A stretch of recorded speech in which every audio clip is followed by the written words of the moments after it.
6 months had passed since Ron became a junior employee at a well-known company, and he considered this a great opportunity for himself. True, there was one significant drawback in his position, in the form of colleagues who pushed him around in every possible way and dumped their work on the new guy. Despite all this, Ron found the strength to smile at his older colleagues, even if it bothered him. Already once a day, he was in the restroom. But at the same time, he never rested, accumulating fatigue and losing all motivation for his work. While making coffee, he realized that he was simply being used, and that working as an intern did not bring the desired effect. Unexpectedly for the main character, a beautiful girl appeared next to him, who was noticeably kinder to him than his colleagues. Linda had been taking care of Ron since his internship since they attended the same university and was older than him. During the conversation, the guy awkwardly held a glass of coffee, and it spilled on his hand, causing intense pain, and slipped out of his hand. This greatly puzzled Linda, and she immediately offered her help. Ron was at a loss and didn't want to inconvenience his older colleague, but she insisted on helping him, and he couldn't help himself. The only thing that embarrassed the main character was the open shape of Linda's dress, and since she was too close, Ron could not take his eyes off her beautiful body. At that moment, the dissatisfied voice of the boss was heard behind him, who asked the main character to deliver gifts to the departments where the employees worked. Ron had to argue that this was not his job, to which the boss replied that this was some kind of tour of the departments for familiarization. Linda noticed some tension between the two men and volunteered to help Ron, to which she received the good advice of her boss not to worry about such a small thing, and that the intern could handle it himself. Realizing that she couldn't help, Linda promised the main character a walk together, which in turn made the guy very happy. When she left, the boss, without hiding his mockery, shamelessly threw the bag of gifts in Ron's face, which, of course, he could not expect. As a result, the package fell to the floor and small, well-packed gifts rolled out of it. The boss clearly didn't like this, and without hiding his disgust, he scolded the intern for his mistake and ordered him to take his time and collect everything. While Ron slowly put the boxes back into the bag, the boss watched and entertained the thought that the main character would forever grovel before him. When the trainee finished, the boss left with a very satisfied face, from which Ron realized that this was not a simple attitude of a superior to a subordinate, but certainly a mockery of him. Suddenly, the phone rang in Ron's pocket, and he, reacting to this, looked at what it could be. On the phone, there was an advertisement for a mobile game with a very interesting context, from which the main character at first fell into a stupor, but then decided to download this game and see what it was like. And the moment the guy pressed the download button, a golden glow began to emanate from the phone screen and began to envelop him. Not expecting this, Ron was immediately sucked into the portal and spat out, clearly not where he was before. Some noise previously unknown to his ears attracted his attention, and he turned around to make sure that there was nothing incomprehensible behind him. And imagine his surprise when behind the metal mesh he saw a crowd of disgusting creatures that were somewhat reminiscent of people, only with unusually scary faces. Since such creatures can often be seen in films or games, Ron immediately guessed that these were real zombies, and they were located a couple of meters from him, and the only barrier between them was this flimsy mesh.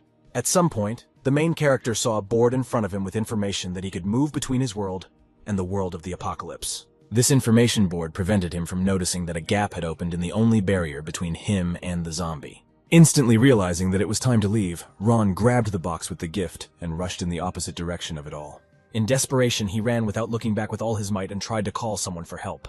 There was a shout behind him, calling him to duck, and the guy turned around to see a girl with a couple of grenades, which she threw into the crowd of the dead. A second later, she landed between the zombie and the guy, and there was a big explosion in the background of which Ron's savior was located.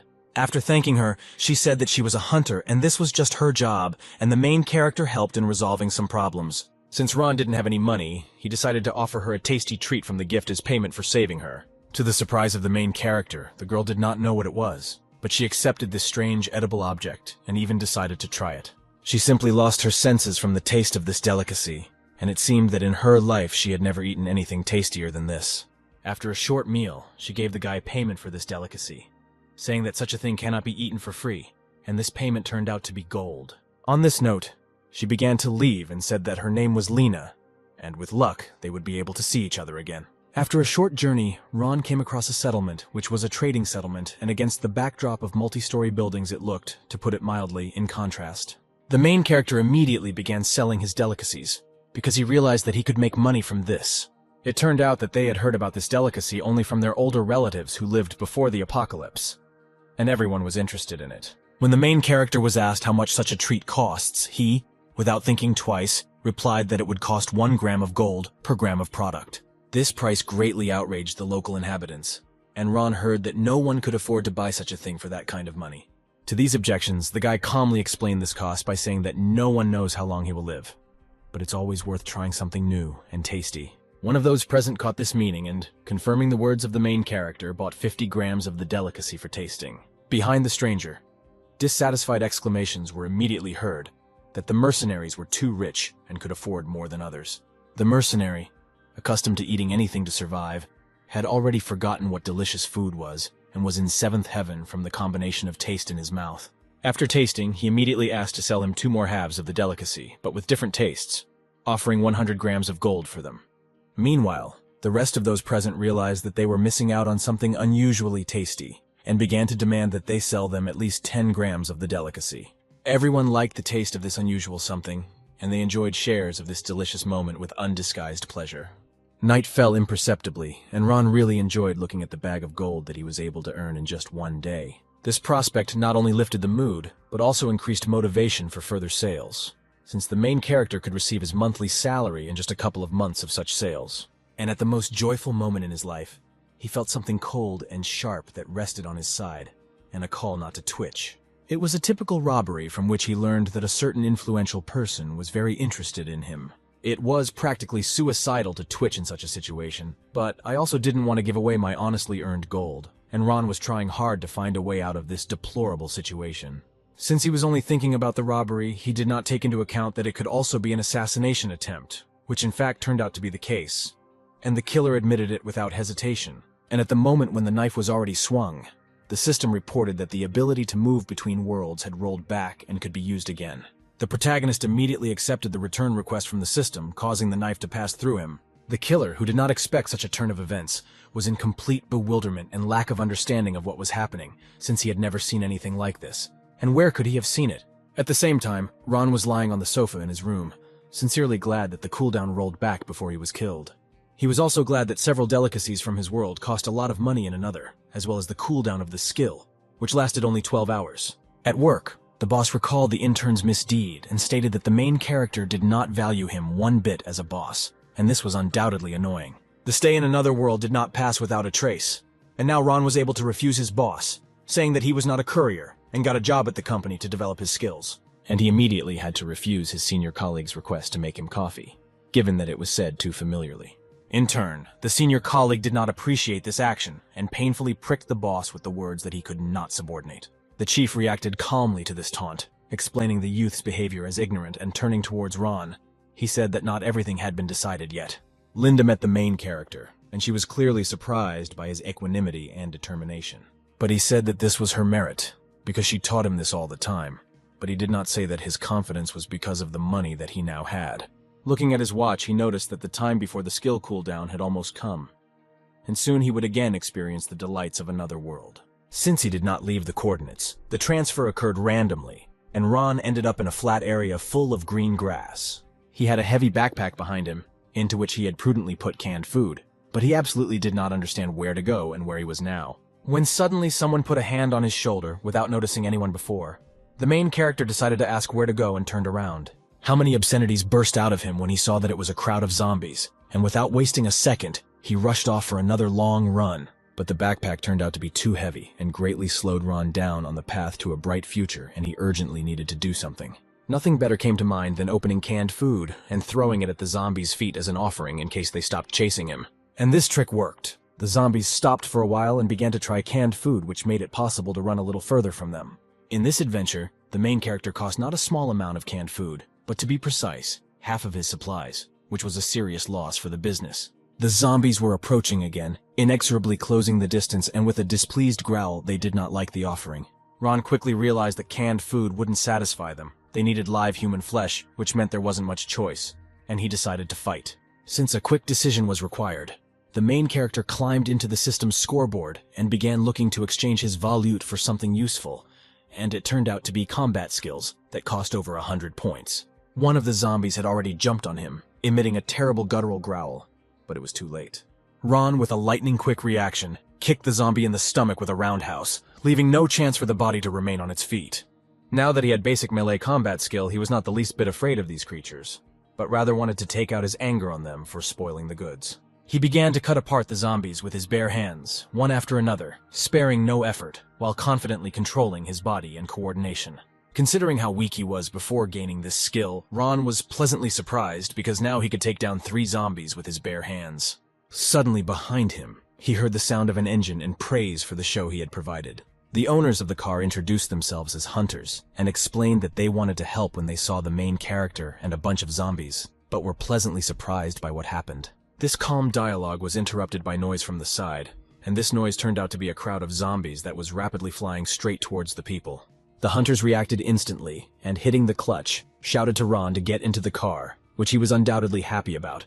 It was better than running away on his own 2 feet. Considering the slowness of zombies in science fiction films, the real ones could give them a head start and compete with track and field athletes in running speed. The main character was immediately provided with a firearm, and it was obviously automatic, reminding that ammunition is very expensive, and it is advisable not to miss. The partner himself shot quite accurately, and managed to hit the heads of dead bodies on the move, without much difficulty, which is what he expected from Ron. And it was a no-brainer that marksmanship during the apocalypse was a very important and integral skill. For a moment, the main character remembered that he was from a peaceful era and could not use weapons and did not know how. Fortunately, the system also had such a skill. It was called basic weapon mastery, and in this situation it came in handy like no other. Having acquired such a useful skill, shooting did not seem unnatural or new, but rather familiar, and Ron immediately took advantage of it. However, among the zombies, there was some unusual specimen. It was noticeably different from the others, and it seemed that the bullets did not take it. Despite his high survivability, he was unusually fast and quickly approached the car. After all, second-level zombies are more dangerous than ordinary ones. While the passengers were deciding what to do with this zombie, he caught up with the car and grabbed the hunter by the neck. After that, he jumped away from the car with the hunter in his hand and slammed him into the ground at full speed. This was accompanied by painful screams. After landing, the monster began to strangle its victim with outright bloodthirstiness, which was clearly visible on its face. Ron, who was watching everything from the sidelines, could not stand it and rushed to the hunter's aid, clearly realizing that a fight could not be avoided. At full speed, he slammed his knee into the zombie, causing him to let go of his hands and lose his balance. Due to inertia, his body was pulled to the side and he fell. Without wasting any time, the main character stuck the barrel of the machine gun directly into his mouth and pulled the trigger. The hunters once again praised the boy for his strength and for the fact that he was able to kill level 2 zombies with such ease. After the dialogue, the hunter who came to his senses began to delve into the head of the killed mutant. The purpose of this act was still unclear. At the end of this action, he took out a blue crystal and showed it to the main character, who had more questions than answers, and he was told about the importance of these crystals and what they could be. Despite the fact that it was far from a cheap crystal, the hunter handed it to Ron as payment for his saved life. My favorite YouTube, your subscription to the channel is much more expensive to me than all the crystals in the world. This is very important to me. Don't forget to leave a comment and have a nice day, and remember, you are the best. The guy couldn't believe that he was so easily given such a valuable thing and completely free of charge. The hunter explained that the crystal may be valuable, but a saved life is much more valuable, and his comrades supported him. They showed white crystals and explained that they may not be so valuable, but they could cover their expenses, which means there is no need to worry. Ron immediately made several surefire conclusions for himself. Being a hunter is a very profitable activity, albeit risky. The elder hunter threw his hand on the main character's shoulder and asked if he wanted to join them. The younger one explained this by saying that this happens to newcomers who have at least some talent, to which the older one said that regardless of the answer, they could give Ron a ride to the nearest town. And so the car started moving. They had to travel quite a distance to get to the nearest populated area. Along the way, the main character looked at his blue trophy and thought about its value. It seemed to him that there was some energy in this crystal that could have an effect.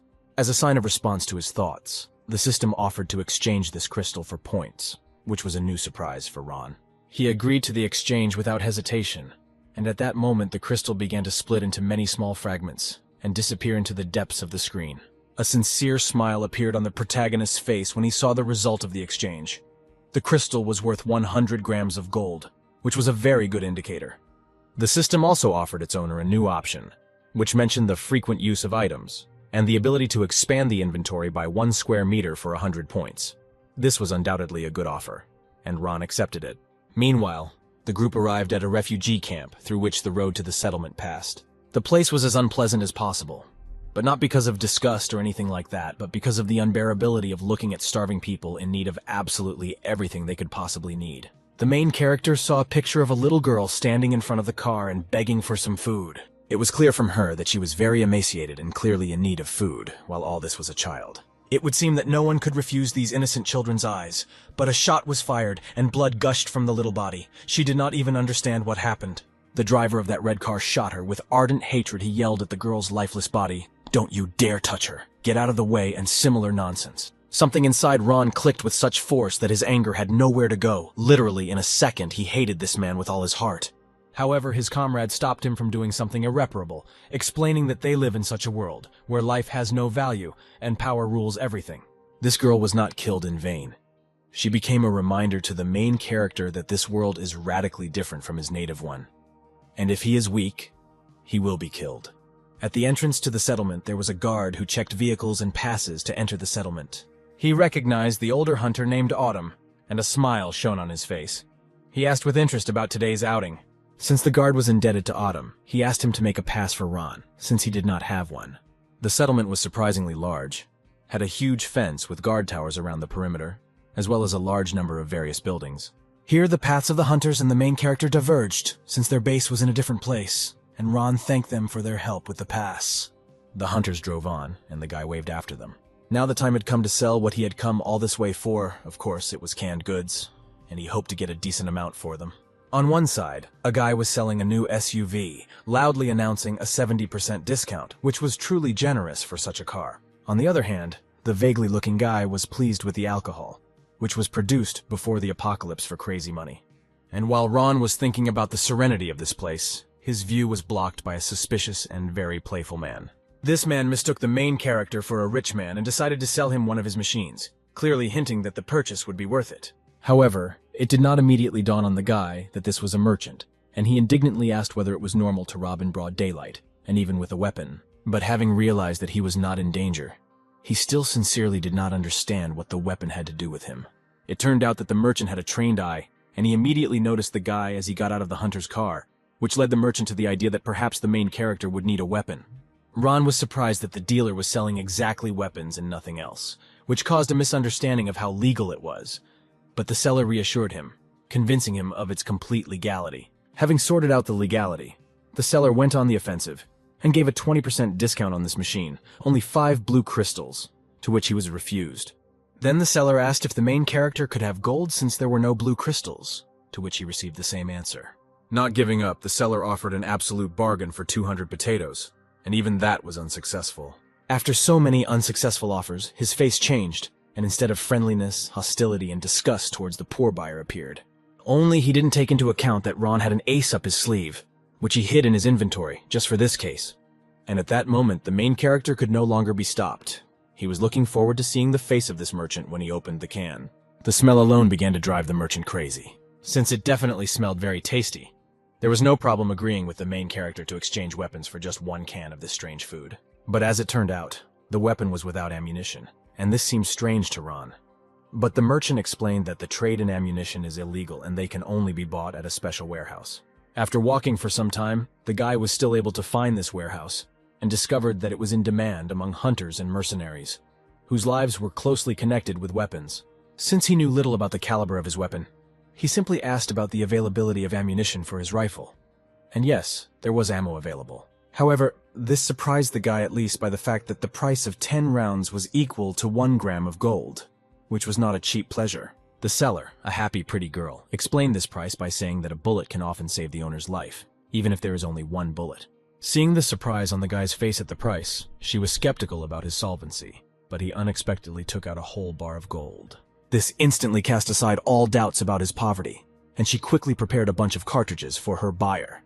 And also realizing that the guy could be really rich, she took out her business card straight from her bra, which puzzled Ron a little. Taking the business card, he realized that in this world, unlike his, you can buy almost anything you want, be it a weapon or ammunition for it, or maybe something worse. Having sold all the canned food and returned home, the guy laid out all the weapons and ammunition he had acquired on his bed, and thought about his not very large profit. Suddenly there was a knock on his door, and this puzzled the guy, since he was not expecting guests. And even if he did, he definitely didn't take into account the presence of weapons on the bed.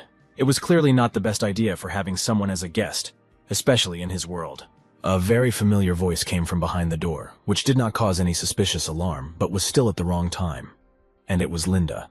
Since his older colleague, although adored, still did not have a bunch of firearms on the bed, he began frantically trying to figure out where to hide it. And I couldn't think of anything better than hiding everything under my bed. Even if it was as stupid as possible, nothing better came to mind. Linda was indeed on the threshold. As always, she was very beautiful, but Ron clearly did not understand why she came to visit him. She, as usual, was in high spirits and asked why he was fiddling around behind the door for so long, to which a completely logical explanation was given, related to quick cleaning. Since the guest needed to offer something, Ron climbed into the refrigerator, and the thought briefly occurred to him that Linda was not only good to the girl, she was also an excellent cook. Throwing a dreamy glance in her direction, he thought that it would be nice if such a beautiful girl were his wife, since she was also very sensitive. He would come home from work exhausted and tired from a hard day at work and could proudly say, "Dear, I'm home." She, in turn, would meet him in a cute apron and would be interested in what he would like to do, eat, maybe a bath, or take her. In reality, Linda was already sitting on the bed and looking around the room trying to find something indecent, since she had never seen men's rooms before. Ron replied with a little embarrassment that he was a decent young man and there was nothing of any obscenity in his room. But ironically, Linda paid attention precisely to the floor, next to the bed, where the barrel of a recently hidden weapon was sticking out. This was too unexpected for the main character. He immediately realized that she definitely shouldn't see this. That's why he rushed towards her with one thought: she shouldn't see what was stored there. But by an absurd accident, he pushed her onto the bed and ended up on top himself, clearly not expecting such a turn of events. He jumped up and tried to justify it by saying that Linda was very beautiful and he was unable to resist such temptation. To the surprise of the main character, Linda reacted quite normally if we did not take into account excessive embarrassment. As she left, she said that it was normal for young guys his age to want a beautiful girl. Ron already thought that Linda would hate him and would no longer communicate with him. But she, closing the door, said that she was pleased to hear this from him. The room became empty. The main character stood devastated in it with a very happy face, not believing that this really happened. But slapping himself on the cheeks, he quickly brought himself to his senses and began to prepare for the next move to another world, since this was an extremely important task. Walking around his hometown, he thought that selling canned food in large quantities would attract a lot of unnecessary attention, and he needed to find something simpler. And then a man with a sign about selling potatoes caught his eye, and this idea seemed great to the main character. Ron inquired about the cost of potatoes, to which he received the answer that this year had not been very successful for the seller, and if the main character bought, he would be given a 20% discount. The guy said that he would buy potatoes from the man, and the seller asked how many potatoes the main character needed. To this, the guy said that he needed all the potatoes that were available, but only on the condition that they were delivered directly to his door. From such generosity of the buyer, the man could not stand it and tore his t-shirt, exposing his bare, muscular torso, shouting that delivery of potatoes would not be a problem for him. Only at that moment did the guy realize that he should have first found out how many potatoes the man had. But good thoughts tend to be late. Delivery, as stated, did not cause any problems, and there was a huge mountain of potatoes lying in front of the guy's door, which without a doubt was too much even for his ideas. After some time, he returned to the settlement, and it was still the same simple, and had almost nothing from the previous civilization. Packing himself with potatoes, the guy thought about how popular his sale would be, and whether it would be popular at all. The sound of metal being forged could be heard from somewhere nearby, which was unusual in a world with firearms. Passing by, the guy stopped to look and saw a real forge and a blacksmith forging some kind of workpiece. The guy was clearly perplexed by what was happening, and asked about the advisability of using knives while carrying a firearm. The blacksmith reacted calmly to this and said that firearms need constant care and replenishment of ammunition. In addition to all this, they are a source of noise and can attract more zombies. This seemed like an undeniable advantage, and the guy decided that having a system with many skills, he could use melee weapons, and it was worth buying one for himself. But it was still not clear the cost of edged weapons and what they were generally sold for, to which the blacksmith said that he was not interested in money, but only in food, and tasty food at that. Ron decided to offer him potatoes as food, even though he himself thought that the blacksmith would not like this idea. However, the blacksmith was very surprised by such food. He was especially surprised by the purity of these potatoes, and it was clear that he liked them, which was understandable, since they were grown in another world. The blacksmith smiled deeply. This brought back pleasant memories from the past, and he offered his best katana for these potatoes. Unsheathing the katana, he said that it was based on crystals from corpses, and it was capable of inflicting additional damage to zombies, as well as absorbing their blood. Taking the katana into his hands, The hero noticed that it was very sharp and could quickly become dull, but the blacksmith assured that after it absorbed the blood of zombies, it was restored. After such a discovery, the guy realized that just one bag of potatoes for such an unusual and most likely powerful weapon was a very good deal. Once he had a new weapon, he opened the system and began to look at the appropriate skill in using melee weapons. And this one was just for a katana, and was worth the same 100 points. Ron was eager to test out the new weapon, and he went into the nearby forest to hunt for zombies. And the zombies didn't have to wait long. Walking a little deeper into the forest, the guy heard a familiar noise behind him. However, now he was not afraid of them, given that he had become much stronger since his first stay in this alien world. Accordingly, he was ready for this attack. With a slight movement, thanks to his basic katana skills, he was quickly able to deal with the zombies. As the blacksmith promised, the katana actually absorbed the blood of zombies, which seemed something unnatural. Having examined the katana after the battle, the main hero was convinced that the katana had indeed become a little sharper, and this could not but rejoice. Since there was no longer any danger, it was necessary to take the crystals from the zombie corpses for their further sale. And when the crystals were removed, Ron heard shots not far away, which made him wary, because he did not know what to do. At this time, the zombies' heads were flying apart from clear hits to the head, and this damage did not allow them to move anymore. A girl in a red jacket was shooting, and she was clearly not happy that these crystals were not enough for her needs. Unexpectedly, she was attacked by no ordinary zombie, since she was different from the rest with great speed and a long tongue. However, the zombies of the second level are stronger, and are not afraid of being hit by a pistol, which the hunter wielded, and there was no noticeable damage. The huntress was not stupid, and understood that the power of a shot from a pistol was not enough. But there was no choice, and she reached for the next clip. At this moment, the zombie reacted faster and grabbed the hunter's hand, in which she was holding a new clip. This took the girl by surprise, and from the unexpectedly strong grip, her hand unclenched and the clip fell to the floor, which did not bode well. By the time the hunter realized that she had been grabbed by the hand, she was already completely enveloped in the mutant's tongue. Moreover, this monster was in no hurry to kill her.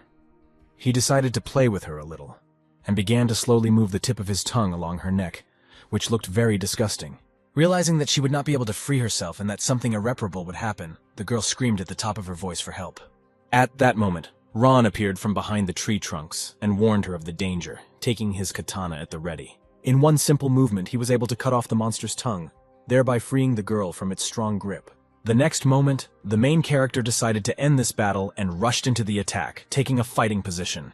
But he did not take into account the fact that the more unusual the zombie, the more unusual abilities he had, and one of them was regeneration and quite fast. Since the guy did not expect this from the attack, he quickly went on the defensive, covering himself with a katana, but his tongue wrapped around it like a whip.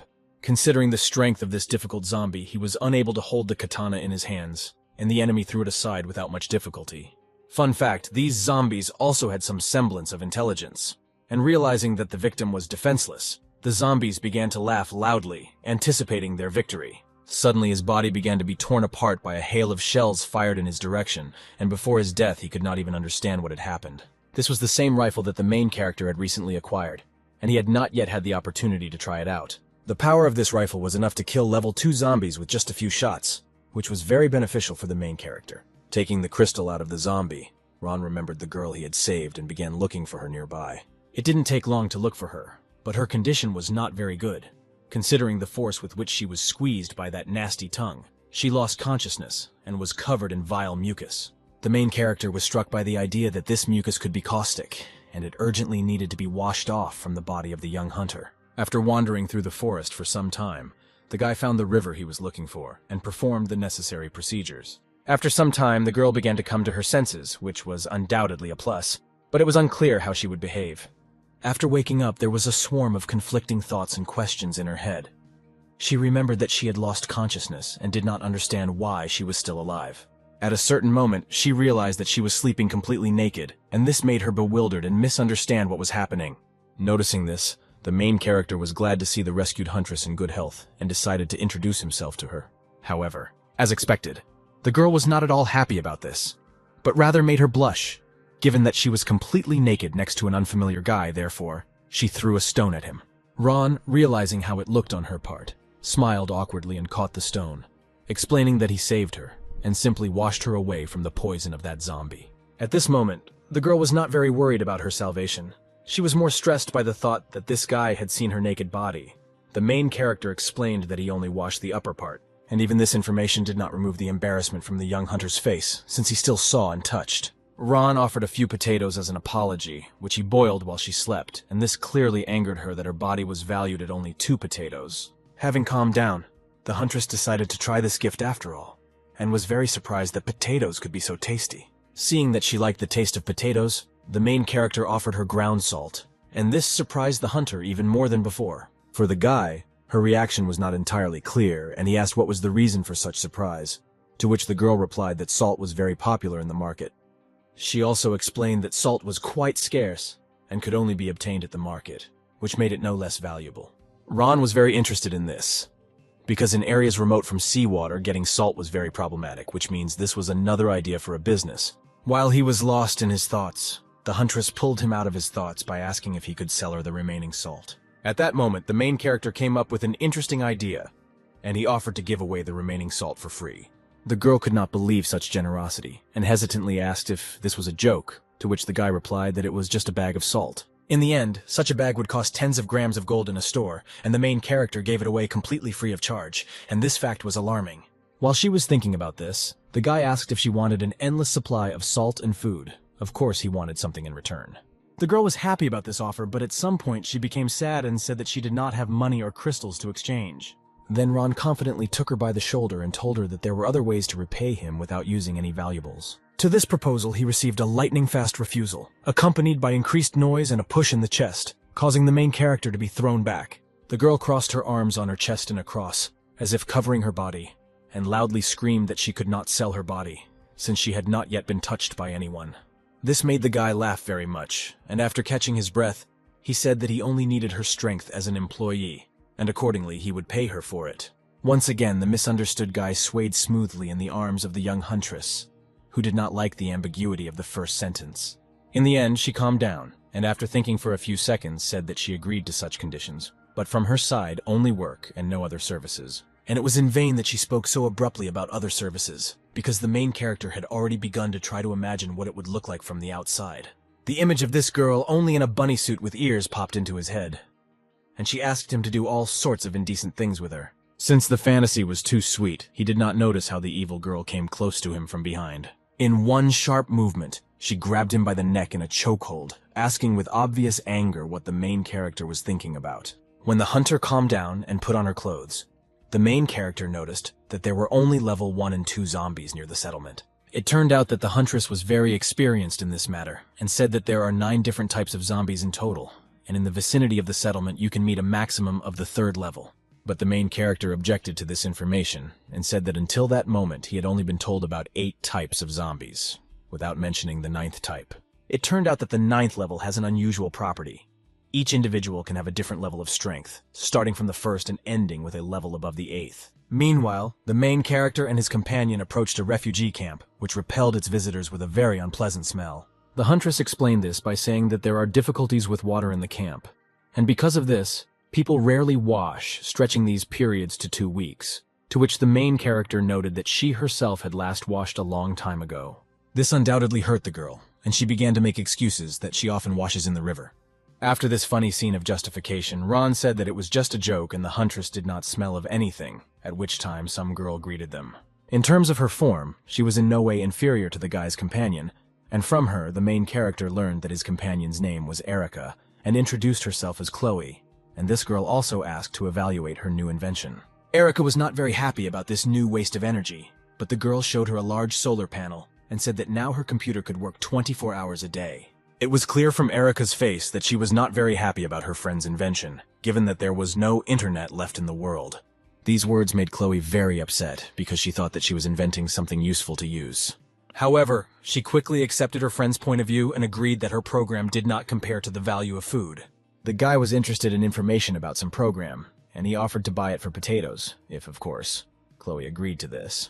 This proposal was not thoughtless, since Ron noticed that despite the apocalypse, the technology of this world was more advanced and it was possible to make money on it. Chloe took out a flash drive and said that this program is called Evolution, and it literally gives you the opportunity to evolve on your own. The explanations greatly fueled the protagonist's interest in this program, and he wanted to know for sure whether it was true. The girl was happy with this offer, but said that this program had not yet been finalized, and it would take time, which she did not have, so she would have to become a zombie hunter. But the main character was determined, and offered food and security so that she could find an assistant and finalize the program. Of course, this option suited Chloe, and she completely agreed, saying that if the main character did provide food, she would provide him with all the research results. Ron agreed without hesitation, since this program was very important to him, and he wanted to try it out as soon as possible. In turn, Chloe was very happy with this deal.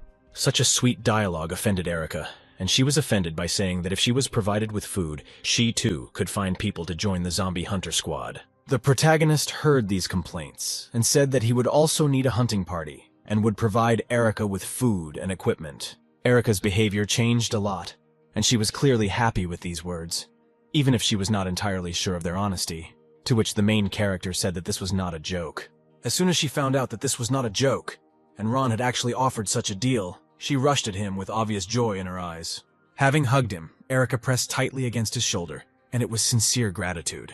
A moment later, she ran away, saying that she would soon find people for the detachment and would not keep herself waiting long, and the guy stood in a stupor after the hug. After half an hour, Erica actually brought a considerable number of people for the detachment. They looked quite strong. The main character, of course, expected that she would bring a couple of onlookers with her, but no matter how many, he could not have predicted this. All that remained was to find out whether they were ordinary people or hunters. Erica said with full confidence that these are very good hunters, and their skills are at the proper level. Only they want to get some food first. Ron took out a bag of potatoes and offered it to the hunters, saying that he never lies, and if they listen to him, they can make money. The hunters near the tree were skeptical and thought that the main character was too weak to be a leader, when suddenly a bullet flew between them and crashed into a tree, signaling to them that they were in danger. It was the main character who heard their conversation and brought it to their attention that if they try to rebel against him, then nothing good will end for them. After such a confident speech, the hunters were definitely happy to work for this guy, but they were even more happy about the thought of food, which was plentiful. Ron looked around at everyone present and realized that they had almost no equipment for carrying out raids and offered to buy it. Meanwhile, the forest had its own special atmosphere and zombies wandered around, not afraid of absolutely anything. But in vain, since they were destroyed in the blink of an eye by precise shots from hunters. Ron's group advanced without any hindrance, and he himself did not have to do anything. Having taken the crystals out of the corpses, the main character said that the hunters should shoot in the head since they were wasting ammunition. At that moment, a rather unpleasant-looking guy came out of the bushes. He was huge, and his belly was not inferior to his size. He shouted at the hunters to find out which gang they belonged to, since they had entered someone else's land. Apparently he recognized Erica and was angry, since in the past she managed to steal something from them, and apparently went unpunished.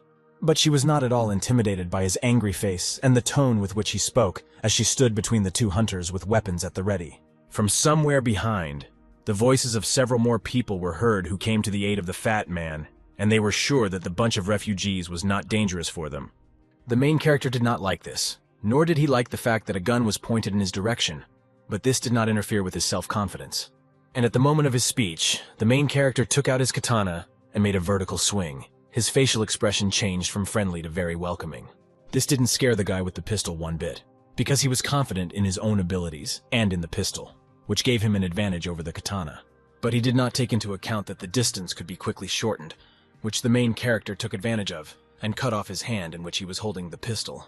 A moment later, a heart-rending scream was heard over the forest because it dawned on the bandit that his hand was missing, and pain rushed to the deforested place. Considering that this would be enough, the main character threatened the bandits and asked them to tell their boss that the refugee camp was now not in his power. The bandit without an arm was clearly not enough, and he began to claim that their boss was coping with the zombie mutants alone, and the main character would also die in vain. But quickly assessing the situation, he ordered to return to base, since they could not win this battle. And when they were about to leave, the main character called out to them. They definitely did not expect this, but they understood that this would not end well for them. Since the protagonist's advantage was undeniable, he was annoyed that they wanted to just leave after all those insults, and he ordered them to give up all the things they had. The guy without a hand began to be indignant that it was better to be killed than to be humiliated, expressing his obvious dissatisfaction with what was happening, and saying that the main character was too cruel. And despite this, they didn't have much of a choice, so they had to come to terms with what was happening and obediently lay out all their things. But the main character was not satisfied with these meager belongings. Since the bandits had been oppressing refugees for a long time, this payment was too little, so they had to leave quickly. Although it was deep night outside, there was a light on at the base of the gang of hungry wolves. But the night was not too dark, since the moon was full. The bandit without an arm was kneeling in front of his boss, who was a huge man who vaguely resembled the Indians. The bandit had a hard time because he brought bad news to his master. In response to the report, the boss called the refugees just dogs who depend on their master, and partly this could be called true. The giant approached his subordinate and put his hand on his shoulder, saying that they could not ignore this. However, the boss was clearly not happy that his subordinates lost without a fight, gave all their supplies to refugees, and believed that such garbage had no right to exist in their gang. It began to dawn on the bandit what his boss was talking about, and what he meant when he said about existence. It scared him to the core, and he began to beg for mercy. But this did not save him. Only the shadow of a wolf on the wall mercilessly bit off the head of the one-armed bandit for his first and last mistake. The next day, the main character's group again ran into the fat man, and this time they were not going to let him go, wanting to take revenge for all his mockery. But this strong guy with a sword was not very afraid of refugees, considering that he was in the strongest gang, and only they could decide who became stronger and who did not. Ron didn't care at all what the name of this dangerous gang was, hungry wolves or dogs. It made absolutely no difference. And if they cooperate, then it would be good, but if not, then this would not end well. The fat man perceived the pistol raised in front of him as a serious threat and, deciding that the main character did not have the courage, showed where to shoot. And the shot sounded, from which the fat man was clearly frightened and jerked, losing his balance, but quickly realized that the target was not. He decided to look back. Behind him lay the corpse of a zombie with a broken skull, and the fat man was frightened by the thought that in the place of this almost headless zombie, it could be himself. As if reading his thoughts, the protagonist confirmed that if they did not cooperate, the fat man would be next. Realizing that there was no point in waiting for more, the bandit jumped up and ran away with all his might, managing to threaten, shamefully leaving the clearing. Since Ron was not a local at all, he had no idea what the danger of a gang of wolves was, which could not be said about Eric. She understood that the bandits were dangerous, and explained that due to a lack of resources, the gangs divided the territory, and they would not give it up so easily. Meanwhile, the fat man ran to his camp. He was truly scared by the main character, and wanted to find someone in the camp to help. But before this insidious thought had time to gain hope, he had to brake sharply. Since he had been away from the camp for only a short time, he could not quickly figure out what had happened here while he was away. All his partners lay dead, and they were killed not by a weapon or anything else, but most likely by someone very strong and capable, since he was able to kill an entire group of hunters. And this someone was already standing behind the fat man, who was not a small child at all, but clearly felt that the creature behind him was taller and larger than him. Turning around, he saw a huge zombie with equally huge teeth, whose entire appearance indicated that this was the third level. From the side where the fat man ran away, a deafening scream was heard, which echoed loudly across the clearing where the group of the main character was located. No one except Ron understood whose scream it was, but he guessed that it was the fat man and ordered him to be on his guard. A minute later, the same bandit jumped out to meet them, but he was without his sword, and was so frightened that he ran very quickly. And the squad saw a not very pleasant picture, because they saw what was chasing the fat man. A huge hand was quickly approaching the bandit. Not even a second had passed before the bandit's head, which fit entirely into a huge hand, felt tension. A very large zombie took the fat man with both hands like a sandwich, and began to slowly bring it to his open mouth. And when he bit off half of the bandit's body, the main character's group realized that this zombie was more dangerous than the second level. Panic gripped the hunters, who had never seen such large mutants. They clearly did not want to die, and asked to run away rather than fight this monster. But Ron had already clearly decided that they would have to fight, because if they ran, this zombie would kill them one by one. And to avoid this, he gave the command to everyone to line up to strike. And as soon as the panic in his ranks subsided, having assessed the situation again, he gave the command to shoot, firing the first shot at this creature. The entire squad obediently opened fire, sparing no ammunition or their weapons, since the prospect of dying here did not please anyone. While the whole group was shooting at the enemy, the main character gave orders where and which group should shoot in order to immobilize this zombie.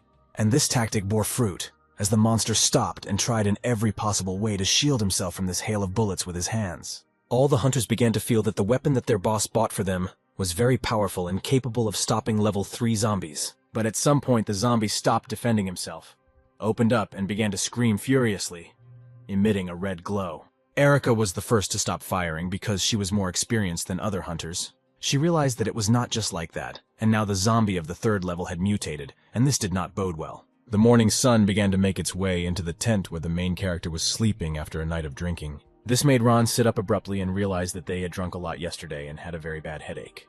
And everything would be fine. But when he looked down, he saw someone's gentle hand that was on his groin. Turning his gaze, he saw Erica, who was sleeping peacefully next to him, and for some reason was naked, which was rather disconcerting. Ironically, she woke up at the same moment and, rubbing her sleepy eyes, did not immediately notice Ron sitting next to her. While she was recovering from a stormy evening, the main character decided to raise his voice, which Erica clearly did not expect. She was frightened at least by the fact that she was not sleeping alone, and turning around she saw the main character. The whole dream vanished, and she began to mercilessly bother Ron, trying to find out what he had done to her last night. But he, like her, did not remember anything. In the midst of the swearing, Chloe came into the tent to report that the program that the main character asked her for was already ready. By a strange coincidence, at this moment in time, everything looked as it did, and Chloe wondered if she had entered at the right time. Two young people jumped up, and like little children caught by their mother, began to make excuses that nothing had happened between them. Chloe knew this for sure, since she herself dragged their drunken bodies into this ward, since there were no other places. The only thing that was not clear to these two was that they slept without clothes, to which Chloe said that they both vomited, and she had to undress them. Even though it was done with good intentions, Erica didn't like the fact that she slept in only her panties. The programmer handed the flash drive to the main character. On this flash drive, there was a program that could attack someone else's computer, and even an idiot could use it. Ron didn't like being taken for a stupid person, but given the last few days, it was well-deserved, just like last night's drinking session. But he was clearly confident in his abilities, since he had experience in handling programs and no difficulties should arise. In the company where the main character worked, everything was as usual. Small departments with employees who were doing their job. Ron was also one of these employees, but as usual, his boss came to him and dumped his job on him. When he left, this bastard was jubilant, because he had given an impossible task for the intern, and he was sure to make a mistake somewhere, and most likely he would not have time at all. Suddenly, something very weighty and soft landed on the main character's head, for which there was only one explanation. It was someone's chest.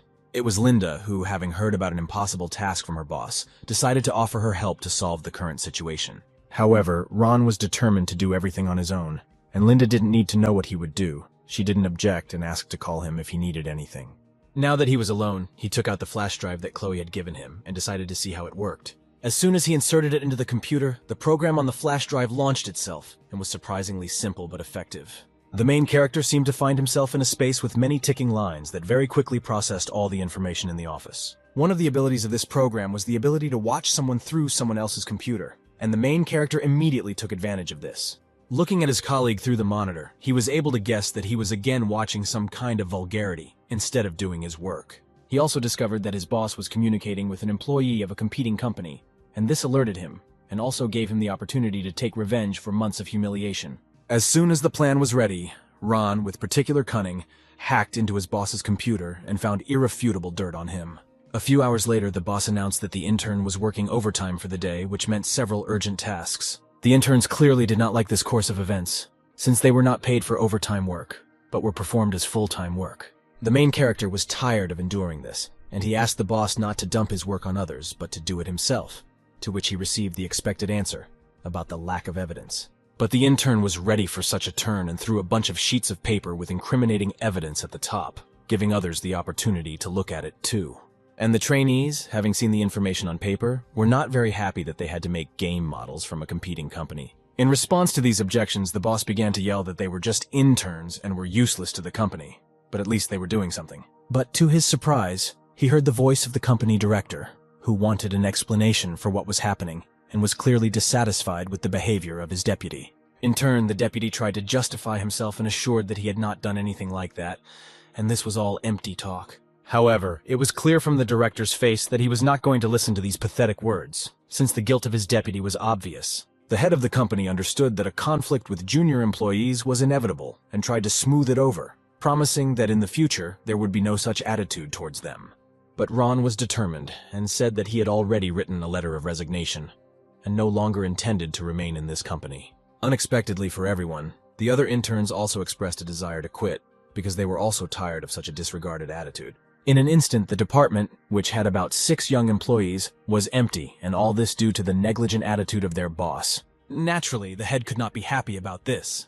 given that the day before they had taken a large order, and now it would take much more time to complete it. Taking all this into account, he asked his deputy to write a letter of resignation. At this time, the main character felt definitely awkward because of him, many people voluntarily left the company, and he felt guilty for this. But his colleagues did not agree with him, since their desire was voluntary, and they had already endured all this for a long time. However, they were depressed as they now had to look for new jobs and some had families to feed. The main character had a plan for this, and he invited his colleagues to work for him in the future, since he plans to open his own business and will need help. The young people were very happy with this news, since there was no need to look for work, and their new boss was well known to them as a person. The next day, Ron went to another world again as he had a lot of plans. He thought that reselling goods from one world to another was a long and not as profitable occupation as he wanted, and now that he had some capital, he needed to create his own company. He was pulled out of his thoughts by the unexpected cry of the hunters who were shouting to him about some problem.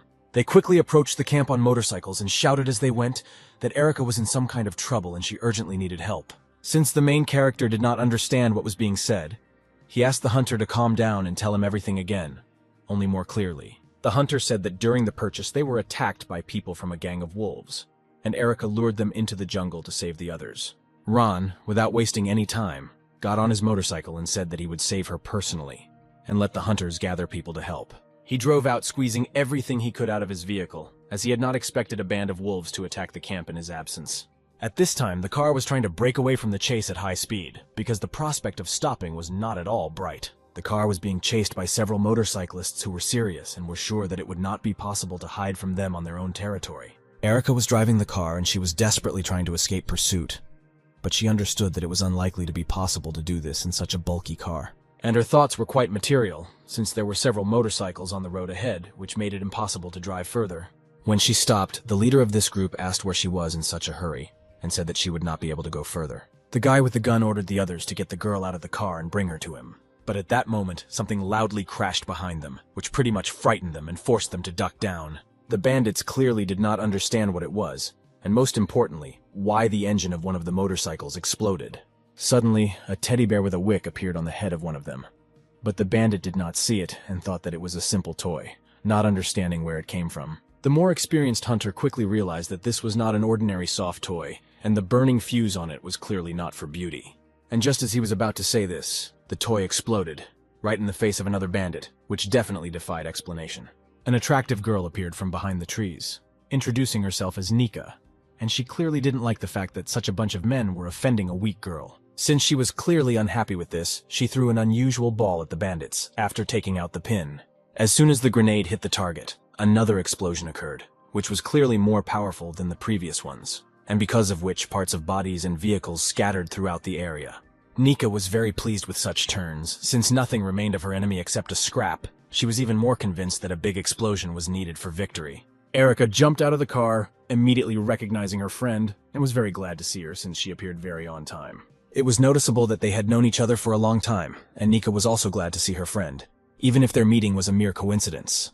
Erica was glad to see them not only because she had not seen Nika for a long time, but also because of her salvation, since she would not have been able to escape from the bandits on her own.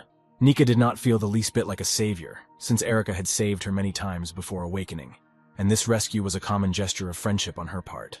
While they were joyfully communicating, a large figure stood in the shade of the trees, who was surprised to meet the awakened one.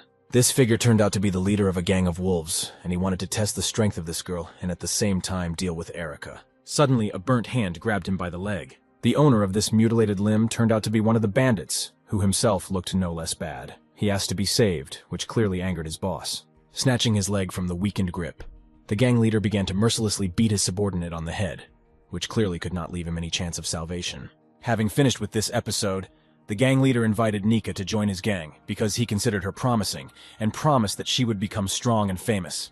The girl agreed to this unexpected proposal without hesitation, confirming that the head of the gang of wolves is very strong. And not believing this, she threw several bombs in his direction at once to check whether these rumors were true.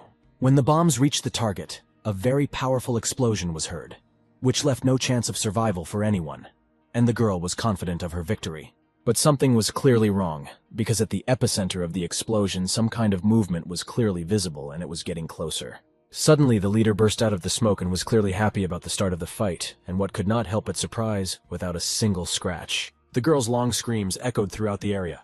Ranu listened to this scream and immediately realized that it was Erika's voice, but he was alarmed by the smell of burning in the surrounding area.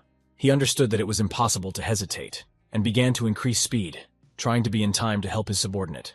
After a short amount of time, he finally got to the place, and since the speed was clearly high, he had to sharply brake until he came to a complete stop.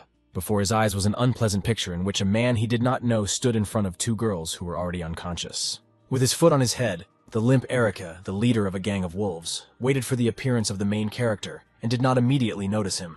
Seeing such disrespect on his part, Ron became very angry, since Erika was no longer the last place in his life. The head noticed this anger and was glad that he was able to bring the guy to such a state. But he was sure that he was weak and would not do anything. Without expecting further provocations, the main character, in a fit of anger, quickly shortened the distance and swung his hand to strike. The bandit leader did not expect such a turn since Ron did not look unusually strong from the outside, but his speed said otherwise.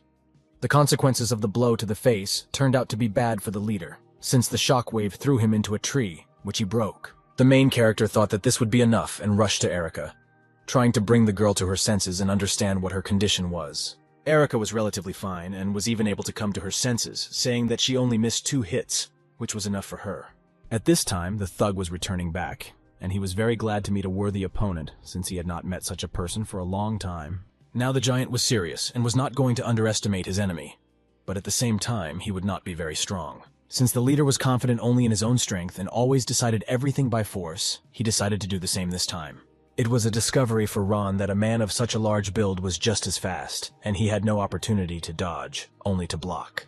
The head in turn was clearly confident in his strength, and thought that a simple block would not save such a fragile body from damage. But the main character was intact. He received only minor damage, and he understood that he would not be able to fight such an enemy on equal terms, and would have to use the help of the system. In order to cope with such an enemy, he will have to improve his combat skills, which in turn will improve his strength and agility. There was nothing else on the screen other than these abilities, which upset the main character, because this was all he had to build a business. After spending a lot of points on leveling up his skills, Ron felt an unusual surge of strength that he had never felt before. While he was doing this, the leader wasted no time and was already preparing to strike another crushing blow, and he was sure that this blow would be the last. Gathering all his strength, he struck straight at the target, but his fist stopped short of achieving its intended purpose. Realizing that his most powerful blow was stopped with only one hand, he was confused and did not understand how this was possible. The protagonist was pleased with his improved skills, as he was now able to fight to his full potential. While holding the enemy's hand, he picked him up with his other hand and threw him powerfully over himself. It was definitely a martial arts technique. Even though it was a throw, but since Ron's physical strength had increased, it was very strong. The leader clearly did not expect to face such force, and had already begun to understand that in pure physical strength, he was inferior to the main character. Ron was disappointed that the bandit was so weak and wanted to end the fight by striking his enemy in the face. The bandit, realizing that he had no chance of winning, used his only trump card and began to turn into a wolf. The transformation happened almost instantly, and the main character did not have time to react to it, and he was thrown back. Landing on his back and raising his head, he did not understand what had just happened, and what kind of creature was in the bandit's place. Instead of the leader of the bandits, a huge wolf stood before his eyes, saying that the main character could never compare with the strength of the awakened ones. Absolutely not understanding what was happening, the main character frantically tried to understand what it meant to awaken. The wolf brought some clarity to this issue, saying that only some people achieve strength exceeding human strength. But in order to achieve this, you need to absorb crystals from corpses. Shouting that the main character was weak in comparison with him, the wolf delivered a rather quick blow with his paw. This speed was enough for Ron to react late, and he ended up with several shallow wounds on his body. Now the wolf was completely confident in his advantage, and was going to return everything to the main character with a double blow. The main character turned around and realized that he would not be able to fight at full strength and would hurt the girls, so he needed to take the fight in the other direction. To achieve this goal, he began to tease the wolf, calling him a dog, and this had the desired effect. In a few jumps, the main character disappeared into the treetops, and the wolf was determined to catch up with him. This was what Ron wanted, so that the wolf would chase him and lose sight of him, which provided an opportunity for an attack. Although the wolf had lost his victim, he did not lose hope of finding her, since he had heightened senses for this. At this time, the main character, realizing that he was not visible, decided to try a hidden attack, and taking out a katana, jumped on the wolf. But the wolf's reaction was faster than all his expectations, and he immediately turned towards the threat, even if he did not hear this attack. Grabbing the main character by the neck, he explained that his sense of smell is 10 times better than a human's, which gives him the ability to smell the victim, and now he will finish this fight. But the main character was sure otherwise, since he had already found a way to defeat this wolf. The next moment, the main character held his breath and took in as much air as possible. It was a mystery to the wolf what this guy was going to do. He could not expect an attack since the main character was immobilized, but this did not stop him, and he simply exhaled all the air in the wolf's face. Or rather, he did not exhale completely, but rather burped. This instantly disabled the wolf's nose, as it was too sensitive and the smell was very pungent. The main character knew in advance that all dogs hate the smell of onions, which he took advantage of. With his nose no longer working and his eyes watering, which reduced visibility to almost zero, the ox could only helplessly wave his paws in front of him. For the main character, this was an excellent opportunity to end this fight and deal the final blow. A swing of the katana, and the flow of such a powerful and formidable beast was cut from shoulder to hip, as if it were paper, but not alive. After the victory, the main character noticed some strange glow at the top of the monster, and since he did not know what it was, he decided to check. In the monster's chest was a crystal similar to the ones Ron took out from dead zombies, with the only difference being that this one was multicolored. This definitely surprised the main character, since he had never seen such a crystal in this world, and it was interesting to find out what it could do. When the guy took the crystal from the corpse and absorbed it, the system notified him that it was a crystal that increased the level, which led to him gaining new skills. One of these skills was a skill that allowed one to resurrect, heal, or control zombies, and the main character was glad to have such a useful skill. After receiving the boost, the system again issued an alert, which this time talked about a task in which the player must build a shelter within a certain time frame, or he will die. The punishment for failure to complete a task in the form of death seemed too cruel to the main character, and this frightened him greatly. Since the prospect of dying did not suit the main character, he decided that he needed to start completing the task and come up with some kind of plan.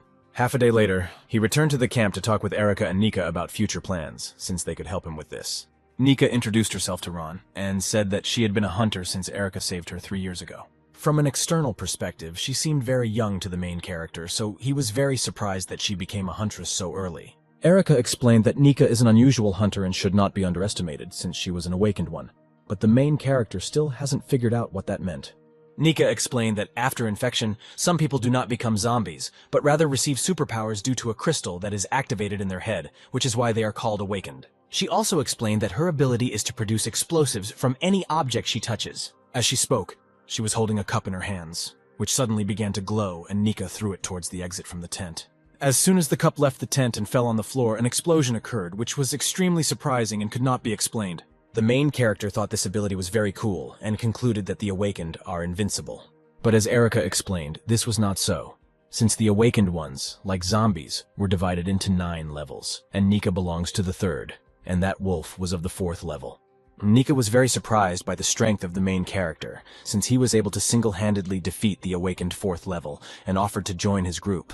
This proposal suited Ron, because he was confident in his abilities, even if they were not enough, but they would always have enough food. After some time, the inhabitants of the camp came to the main character and thanked him for his help, but he thought that they wanted to take revenge on the wolves. But one of the men said that they were just farmers, and the leader of the wolves wanted to seize their territory, including them, but the guy saved them. For the main character, this was good news, and he suggested that they return to their work and not waste time. However, the people said that their farm was still under the control of the gang since after the death of a leader, a new one is simply chosen, and they offered Ron to become their leader, and they would only take food as payment. The main character was unable to miss such an offer because he remembered the task for which he needed to create a shelter, and this was a good opportunity. While he was in his thoughts, the girls firmly decided that they would smash the entire lair of wolves into smithereens, since everyone was pretty tired of them.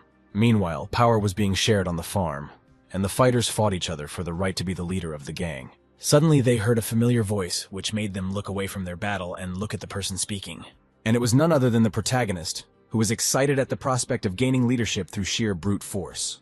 Since he came here just for a fight, he decided not to delay but to act, and abruptly rushed up from his place. A moment later, he was already sitting above the 2 strongest fighters, and pressed their heads to the ground, clearly understanding that they were clearly no match for him. The girls decided to keep up with their leader, and they also came here to take revenge, so Nika began throwing grenades towards the crowd. Explosions began to thunder throughout the area, which led those around them to panic, since they immediately recognized this girl. The entire crowd began to scatter. At the same time, on the other side, farmers came who had long wanted to get even with this gang, and they rushed to attack. Half an hour later, the area was littered with defeated gang members, and no one managed to get out. After this massacre was completed, the protagonist told the farmers that the farm would now belong to them, since it was theirs by right. But this prospect did not greatly suit the farmers, since there could be other gangs nearby, which meant that they could be attacked again. So they offered the main character to become the owner of these lands. Ron liked this, even embarrassed him a little, and he promised that now the residents would be able to live in peace and they would have food and weapons for protection. As soon as the leader accepted his authority, the farmers began to cry out joyful exclamations, since they were more satisfied with this leader than the previous one. But making such a responsible decision did not pass without a trace for Ron. The system immediately responded and made adjustments to the program. Now the farm belonged to him, and the system indicated this on the screen, showing its characteristics. And it also said that any of the points could be upgraded with the help of points. After a short analysis, the main character came to the conclusion that he still lacks crystals from corpses and gold, since even to protect the farm, he will have to invest these resources in the system. While Ron realized that he was still poor, Chloe came and said that they had found the Wolfgang safe, and realizing that there might be something interesting in it, the main character wanted to look at it. It was not a difficult task for Chloe to open this safe, since she had the necessary skills and simply found the combination.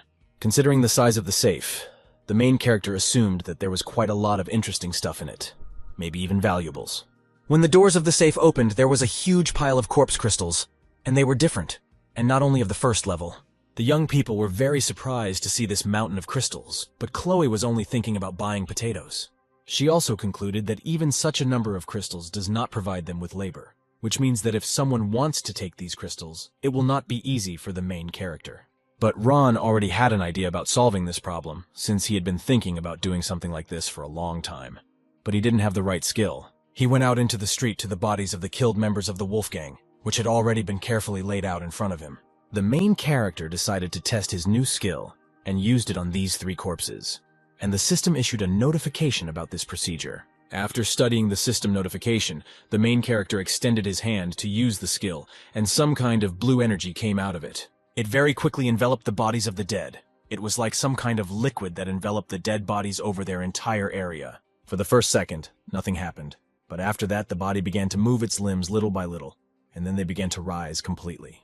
Since no one knew about the new abilities of the main character, Nika was frightened by the unexpected resurrection of corpses. But Erica, not the least bit confused, immediately picked up a pistol and prepared to shoot the living dead. The main character noticed this and, grabbing Erica's pistol with his hand, explained to her that these were not zombies, but only his resurrected dolls. But Erica did not quite understand how this was. For the main character, this was an opportunity to test his skill.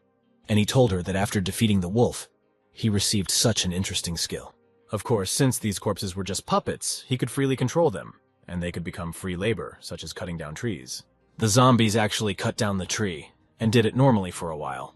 But at some point, one zombie cut off the head of the second, as he was standing in front of the impact path. To Erica, it seemed that these corpses would not be very useful, considering how stupid they were.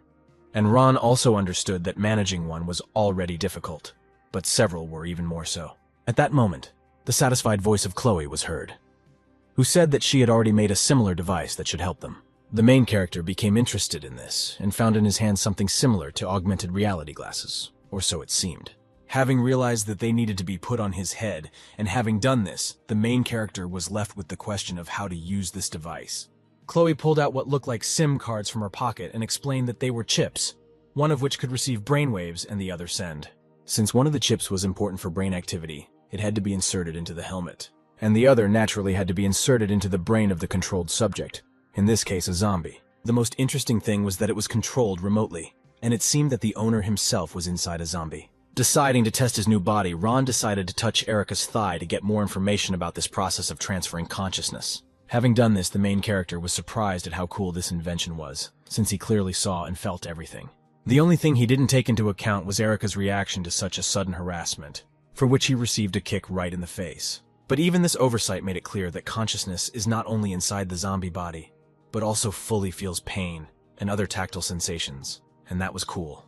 Having understood how it all worked, the guy came up with one brilliant idea, in the implementation of which he needed the help of the girls. They naturally did not understand what the head wanted from them, and were puzzled by the unexpected appearance of some kind of plan. After a while, the zombies' heads flew apart from the pistol shots, as if they were plush. Erica did all this because it was part of the main character's plan. He had to resurrect several zombies and attack her. This was a brilliant idea from a filming standpoint. Since the zombies and weapons were real, the battle looked great. However, neither Erica nor even Chloe understood why Ron needed these notes, and the only thing that could be found out was that these were some kind of preparations.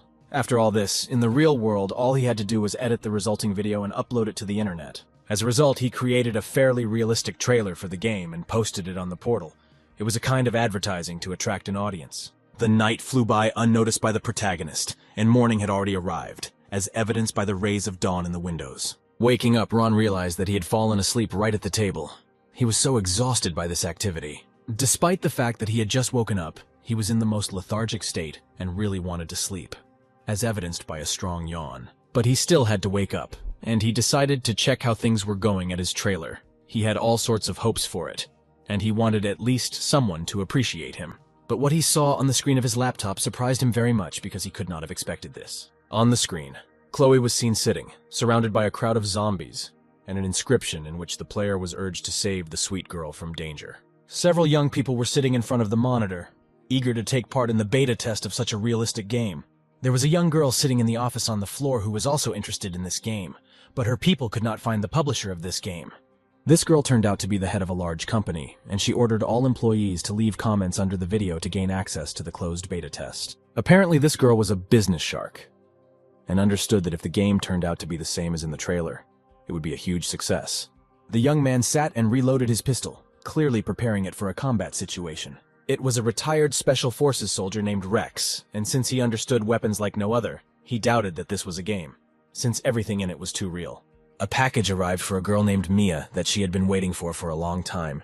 She eagerly received it. Her room was in absolute order. Camera, microphone, lighting in general, everything for good streaming. Mia was a famous streamer with over 5 million fans, and she wanted to show people the quality of this game.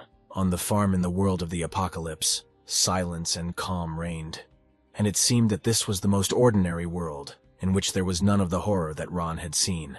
At this time, the main character was creating zombie corpses so that players could be transported into them, and at the moment he was making a body for Mia. The main character looked at Mia's photo and realized that her game body was exactly the same as her real one, so this simplified some tasks. One of these tasks was to create 50 player models for their successful entry into this game. For Erica, it was absolutely incomprehensible why the main character created each corpse with a different face, since the corpses were used for filming with the same faces. At some point, she thought that this was the main character's fetish, to which he replied that it was not so, and she would soon see everything. Of course, he didn't want to reveal the true reasons for these actions, since Eric wouldn't understand half of what he said, and even if he did understand, it wouldn't end well for him. Creating faces similar to the original was not difficult, since the main character knew in advance what the players who registered for the beta test looked like. Chloe was a kind of administrator on the server, and checked the functionality of her devices and chips. But she was surprised that the main character found 50 people. But this was no longer important, since all the helmets had been sent to the players, and the servers would be launched soon. It remained to find out whether they would be able to enter the game. Chloe typed something into her laptop, and announced that the brainwave controller was up, and players would now be able to connect to zombie bodies. Erica did not understand these devices, so she thought it was all a joke, since the bodies had not moved for quite a long time. Suddenly, Mia's body, which was standing next to Erica, opened her eyes, which was too abrupt for her. Mia was crazy with joy, because she didn't believe until recently that such a game could exist, and now she herself is here, in the same location as in the trailer. Erica was very surprised by the unexpected awakening of one of the zombies, and also by the fact that she was very energetic. At that moment, Mia ran up to Erica and began to touch her breasts, surprised at the reality of the sensations. Naturally, if you touch Erica without her consent, then be prepared to get hit in the face, which is what happened. And this did not upset Mia one bit, since she felt pain, which was an even greater surprise for the game, and she was completely sure that this was some other world. The rest of the players also connected to their bodies and began to stretch their limbs, wondering how real everything was here. One of the corpses turned out to be a girl named Jill, the same owner of a large company who managed to get into the closed beta test, and she understood that she was not mistaken. Another player turned out to be the Special Forces soldier Rex, who was the only one who noticed the difference between his flexible and agile body and the clumsy Game 1. After all the players entered the game, the main character attracted their attention by coughing into his hand several times. Usually this is enough. When everyone calmed down and turned their attention to Ron, he greeted the new players and said that they were in the wildness shelter and that now they would begin a new life. After a short greeting, the main character began to explain some of the rules in this game. One of them was death, after which the character will have to be remade ourselves. While he was saying this, Mia came close to him, and she was surprised by the reality of the non-player character. Ron didn't immediately understand why she came up to him tightly and sweetly, and smiled carefreely, which made him a little uncomfortable. And this discomfort was completely justified, since the girl had a knife behind her back, which she was definitely going to use. And at the same moment, she took out her hand with a knife and tried to hit the main character, thus testing the game for complete freedom of action. And it seemed to her that she would succeed, when suddenly there was a pop, and a small hole appeared right in the middle of her skull, which clearly discouraged her. The force of the shot threw her back, after which her body began to disintegrate into small particles. At this time, the main character stood with a raised pistol at the ready, and quite seriously emphasized the importance of the rule about death, and asked the players not to die just like that. For the rest of the players, it was a surprise that after death your account would be deleted and you would have to create a new one. They thought it was too cruel. Behind them appeared a joyful Mia, who was already able to resurrect, and according to her, the feeling of death here is no less real than the others. The main character continued to explain the rules that players are prohibited from harming or killing NPCs, since they, unlike players, will not be able to resurrect. And also non-player characters do not have an indicator like players. He also explained that you can make sure that there is a non-player character in front of you using the observation command. Rex decided to immediately clarify that if they cannot kill NPCs in the camp, then outside the camp they can do whatever they want, which received Ron's approval. Jill was also interested in how to increase strength and equipment in this game, since she didn't want to lose her equipment forever. To this, the main character explained that they need to kill zombies, from which they will receive corpse crystals, and for these crystals, they will be able to get equipment and increase attributes. He also said that completing tasks for non-player characters will increase their sympathy for the player, and will also increase the reputation of the shelter, which can also be exchanged for points. Also, one of the options for players was the command system, after using which they could view information about their character.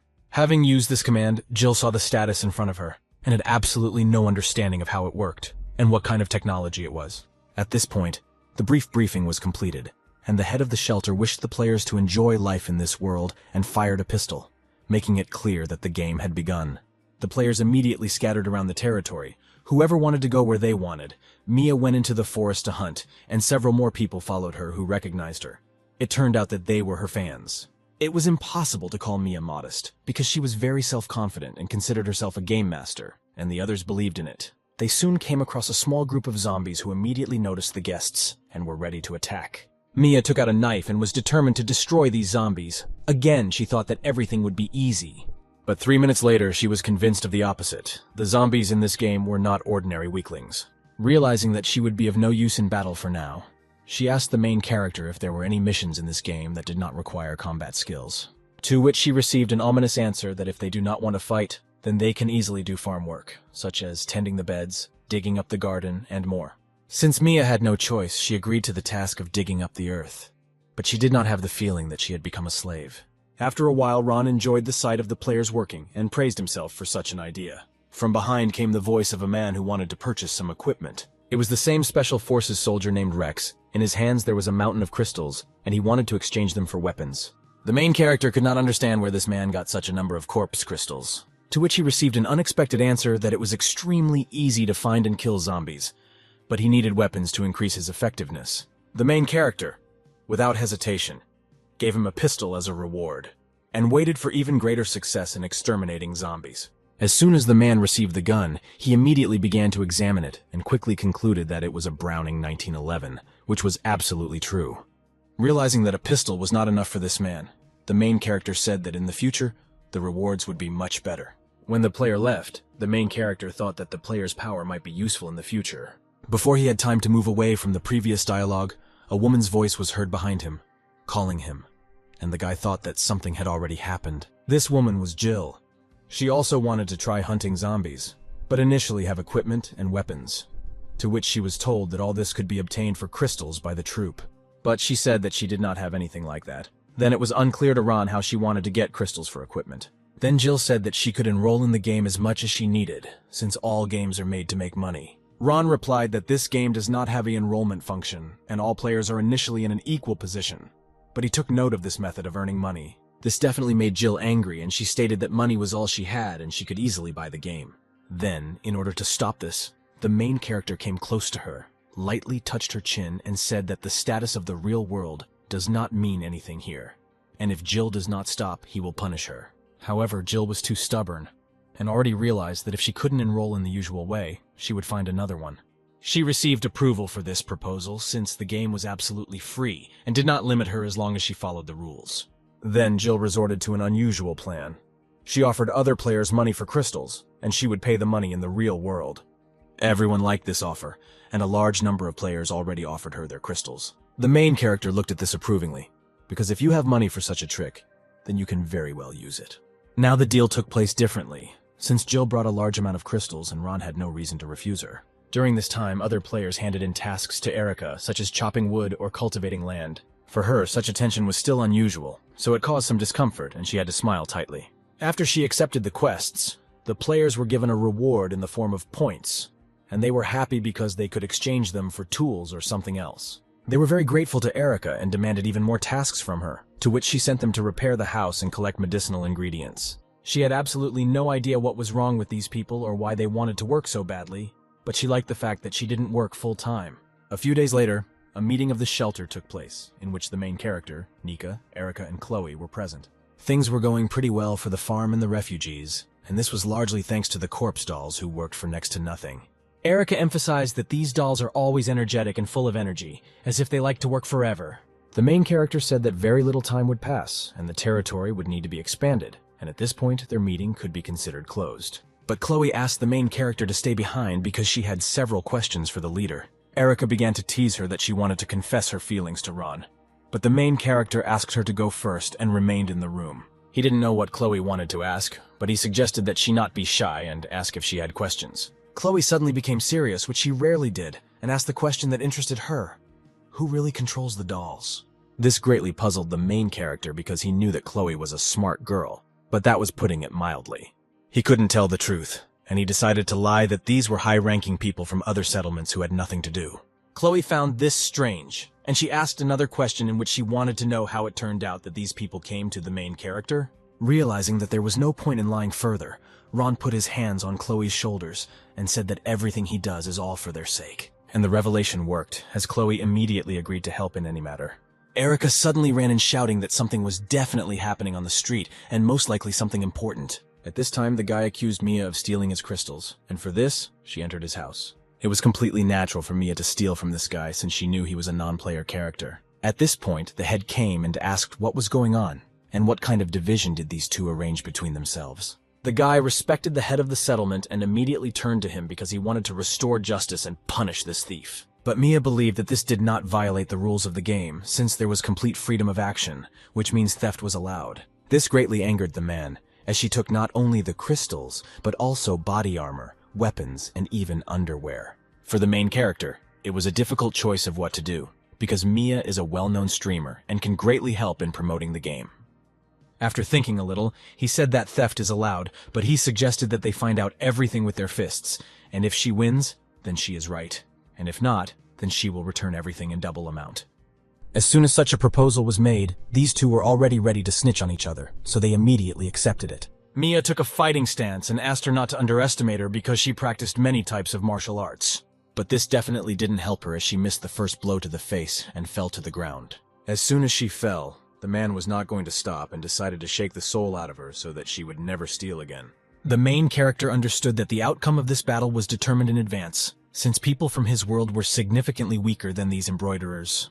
At the end of the fight, Mia admitted her guilt and returned everything stolen to the rightful owner. Ron said that in the future this will become the rule, and if any controversial issues arise, then resolve them in the language of force. A group of guys were sitting in an internet cafe, and she was surprised by the high ratings of the game, especially from Mia, from whom getting a good rating was not an easy task. Mia was sitting at home at the computer and communicating with her subscribers. very tired from playing for a long time. She drank beer and was glad that her subscribers calmed down and went to eat, but they still had to go online again. Suddenly, Mia noticed that the beer was gone and so was the food, so she invited the audience to go to the store to buy something. So she found herself in a store that was quite impressive in size, and its shelves were bursting with the number of goods. She went to the right shelf and started looking to see if her favorite brand was sold out, and she was lucky because there was another can on the shelf. At the moment when she reached out and took it, her hand was blocked by a man's hand. Turning around, she saw a young guy who kindly invited her to take this jar for herself. If she wanted, of course. She was happy with this offer, but it began to seem to her that she had seen this guy somewhere. And at one moment, information from memory reached these two, and they recognized each other. Mia and the head of the shelter met in the real world. After a while, the two raised their beer bottles because they were glad to have such a meeting. Mia and Ron were sitting in the room. After such a coincidence, they decided to go visit Mia and have a little drink. Now she knew that the guy was not an NPC, but a very real person, to which he said that this was all for the sake of improving the gameplay. The girl, as usual, behaved relaxed. And even though in the game she was afraid of the leader, in real life she did not hesitate to call him ordinary and not very handsome. To this, the guy said that he could not expect that such a popular girl could have a completely ordinary life, because he thought that there was no end to the fans. And this perhaps was his main mistake, since he now found himself in her house, and also revealed his identity to the most inconvenient person. In response to the guy's assumptions, she said that she is not a news anchor but quite a gamer, and fans do not love her for her body and appearance. However, the main character had a different opinion on this matter, and said that her body is actually very beautiful, as is her appearance. This greatly embarrassed the girl, and she looked away a little, but then looked at the guy and said that even if he said that, she would not be happy about it. The main character, of course, thought outside the box, and thought not only about its beauty, but also how it could be used to promote the game. But this was all secondary. In fact, he was interested in her opinion about the game from the point of view of an experienced player, and maybe she had some ideas for the game.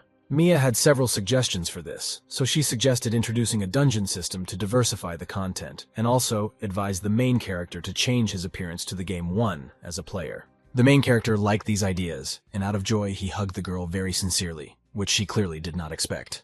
At this point, the main character decided to say goodbye to her, and said that he would immediately return to the game and make changes to improve it. The door slammed and the girl was left alone with her thoughts. It was just as important to her that he listened to her. But it was also a shame that he did not ask what her name was, because her nickname in the game was her real name. The other world, as always, lived its own life. Although it was apocalyptic, the sun shone as beautifully as the real one, and the nature and forest were no worse. As it turned out, the system was able to create objects inside this world, which is what Ron needed, and he created a first-level dungeon, spending 500 points. After confirming this command, an image similar to a galaxy appeared on the screen, but this was the process of generating a dungeon. After some time, a portal similar to that image appeared in front of the main character. This was the dungeon. There was also an inscription above the portal that gave information about this dungeon. The main character stood in front of the portal and hoped that this was not a waste of points, because if so, then it would be a big loss. After some time, he spoke to the players on behalf of the head of the settlement and informed the players that the game now has a dungeon system in which they can earn something interesting. This was great news for players as they were already starting to miss the regular theme of dungeons, and now they had the opportunity to clear them. Meanwhile, the main character hid behind a stone and watched the players' reactions. He began to understand Mia's words because on behalf of the NPC, it is difficult for him to notice the player's dissatisfaction. And he decided that he would not be an NPC. At that moment, his body began to change and lose its shape. This is how the appearance editor worked in this world. In an instant, he transformed into a completely different person, which was another amazing skill of the system. Now he had long silver hair and a different appearance, which allowed him to pretend to be a player and look at the game from a different perspective. Mia was already gathering a group of people who wanted to go to the dungeon, since going in a group was more appropriate. Someone's hand fell on her shoulder, and she looked around. She was asked about the opportunity to join her group. When she turned to the speaker, she saw a guy with long silver hair repeating the question about joining the team. Having looked at the guy better, the girl just beamed from his beauty since she looked strange. The guy asked if she was all right. This question made the girl wonder if they had seen each other before, because she had already heard it from someone. Ron realized that he was close to failure, and he had to lie. Most likely they had seen each other for a long time, and he had to change the topic to the dungeon. Since he was very attractive, Mia could not refuse him. As soon as they united, she approached them and asked if this was so. In front of them stood two young boys who wanted to join them. They also offered to split the loot from the dungeon equally, which was a fair offer. Mia again became arrogant, and pointedly made a smart appearance to show off. and asked the main character if he agreed, to which she received an affirmative answer. She was full of passion, and as soon as the team was formed, she suggested not to waste time and set out to conquer the dungeon. Ron was glad that she was a little dumb and didn't recognize him. There shouldn't be any problems since this was the easiest dungeon. People gathered in front of the portal to the dungeon. Many of them had already been there. They were waiting for their turn for the next attempt. Those who had already been there said that it was very difficult, and it was most likely a matter of their equipment or level, which was not far from the truth. Mia walked into this crowd. She attracted everyone's attention and announced that the first team to complete the dungeon would be hers. At that moment, Rex came out of the dungeon, looking very rumpled.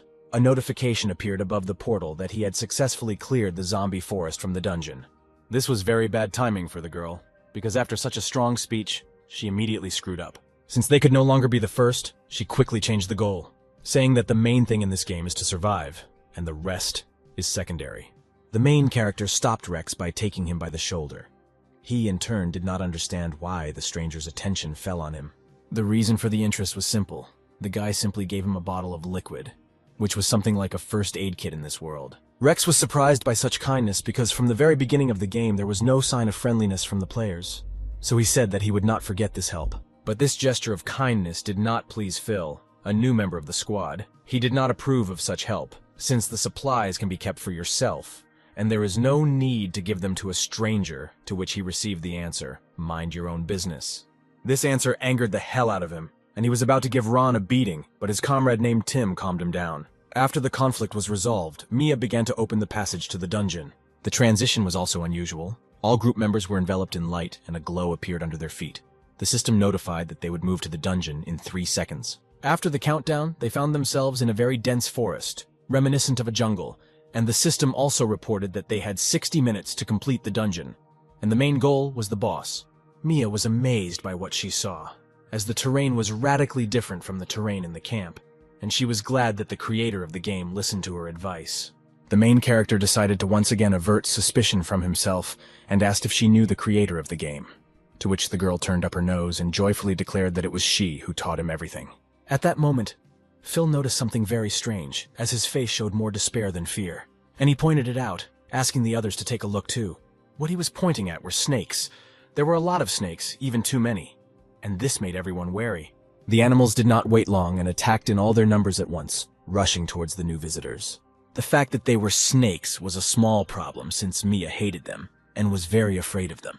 Ron cut through these weak monsters without any problem or effort. He commanded everyone to be careful. And it was necessary to be careful for a reason, because he knew that these snakes were poisonous, and he also suggested how to fight them. Although there were many snakes, there were not enough of them to cause serious harm, and the hunters, following the advice, calmly fought off the attack. The only one who was uneasy was Mia, since she thought snakes were very scary, and she grabbed one of them in the middle with her bare hands. She ended up tearing it in half, having no bladed weapon and being very angry about the whole situation. Throwing away the remains of the snake, she declared that it was all very terrible. But the guys who witnessed this cruel scene were sure that she herself was really terrible. Suddenly, Phil's scream was heard and there was horror on his face. He again noticed something that the others could not notice. Everyone was wondering what happened. He, turning very pale and covered in cold sweat, showed his hand, which had 2 small holes, and said that he had been bitten. He fell to his knees and begged the others to leave him and move on, blood oozing from his hand and his health gradually declining.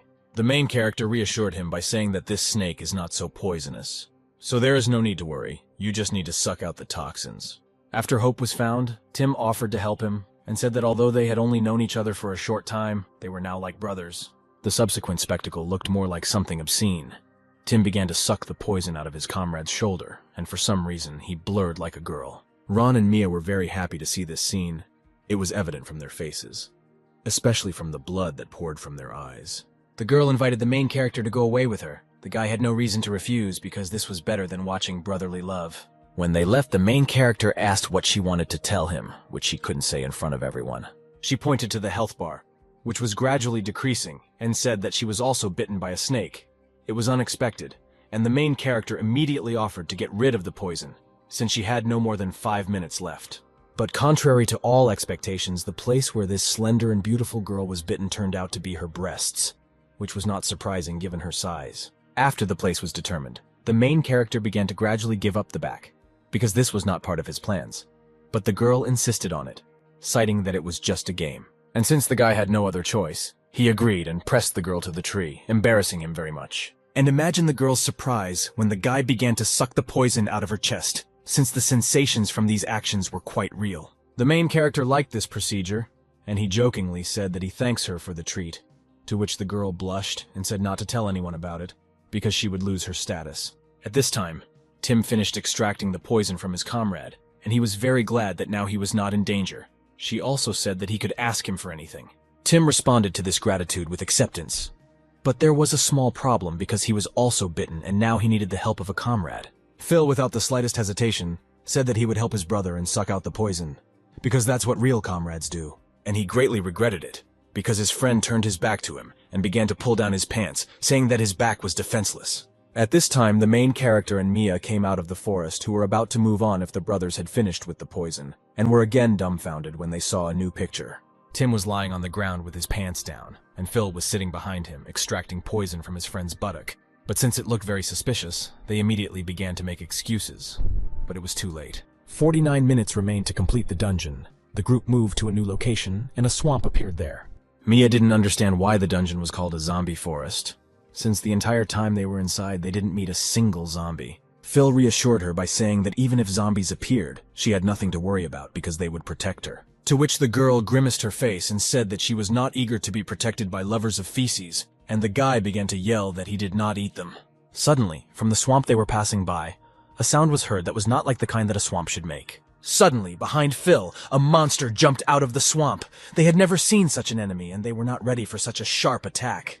The monster jumped on his back and bit him on the head, and a notice appeared above his head that this monster is called a swamp zombie, and it is very good at camouflaging itself to attack. The main character reacted instantly and immediately drew his sword and rushed to attack, asking his comrade to duck down. His goal was the monster's head, but everything was complicated by the fact that it was very close to the man's head. But the guy was able to direct the blade correctly, and his hand did not waver. Having carried out a horizontal swing, he was able to hit the monster on the head, and it was a centimeter from his comrade's head. Since the swamp zombies were not particularly strong, the body of these zombies was not very strong, so part of the monster's head was easily separated from the body. The monster fell to the floor, already dead, and Phil admired the accuracy of the protagonist's blow because it was very dangerous. But the main character was not very happy, because he still missed a little and hit Phil's head, from which blood began to fly out like a fountain. But Mia tore them away from the dialogue and asked them not to be distracted and look towards the swamp. The heads of monsters began to appear from the thick of the swamp, who were no longer trying to hide, but rather wanted to attack people, and there were quite a lot of them there. The main character wanted to deal with the zombies on his own because they were only level 1, but he understood that if this continued, the players would not be able to practice. The appearance of such a bunch of enemies did not bother Phil one bit, but on the contrary, aroused anger for his damaged bald head, and now he could throw it out. The first thing he did was get rid of his t-shirt by ripping it off himself. This was in preparation for a technique called muscle strengthening. In an instant, his body became 3 times larger, and it could not be said that he became larger due to weight or fat. He was enlarged by muscles that were clearly visible. The main character was very surprised by this. Tim explained that this was Phil's ability, and since in real life he is a fitness trainer, he quickly mastered it in the game. The zombies decided not to delay and attack the man, who was now a priority target for them, because he was larger. But such an attack only once again angered Phil, and he began to tense his whole body with anger. The next moment, there was an impact, and his axe cut off the heads of 2 zombies at once without visible effort. The main character was amazed by the player's unexpected power, and was very happy that real-life abilities were taken into account in the game. Having chopped up a few more zombies, Phil not only did not calm down, but on the contrary, he became even more furious and he expected new rivals. And suddenly his body was consumed by smoke. There was a complete feeling that it was a smoke bomb, but something still didn't add up. When the smoke cleared, in the place of the menacing muscular man stood dead and exhausted Phil, who himself did not understand what had happened. Mia wanted to know what happened, and Tim explained that since Phil has a low level, he can only maintain this ability for a little while, and then weakens.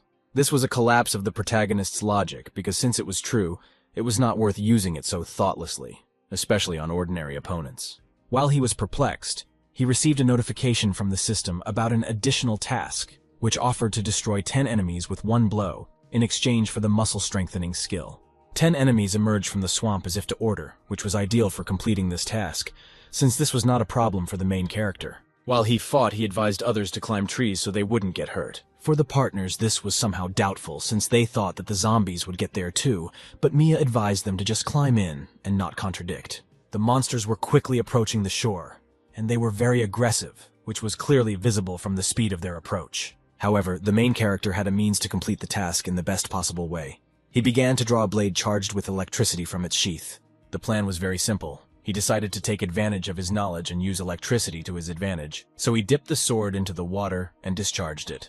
The discharge was so powerful that the electric waves were visible to the naked eye, and they quickly ran throughout the entire reservoir. For zombies, this was a fatal technique since water conducts electricity well, and without losing its power, it hit them, burning them from the inside. This was enough to complete the task, because there were no conditions for completion, and such a cunning method worked quite well. Since the task was completed, a system window popped up to confirm this, and reported that a new skill had been obtained for the task. This method surprised his partners.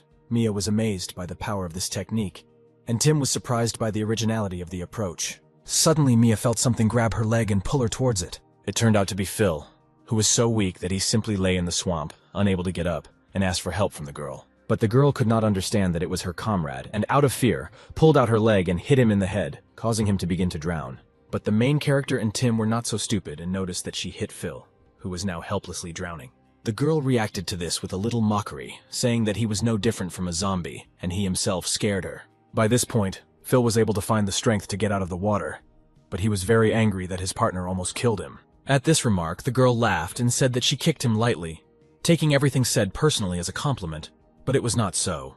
In her defense, she hinted that no one asked Phil to use such an ability, after which he became completely useless. Ron drew their attention to a red cloud of light, above which there was a notification from the system that the boss would show up soon. He immediately took out his katana, because he understood that the battle would begin any second, and warned his comrades of the danger. After a few seconds, the boss actually appeared. He looked like a plant, only this plant had a huge mouth with many teeth.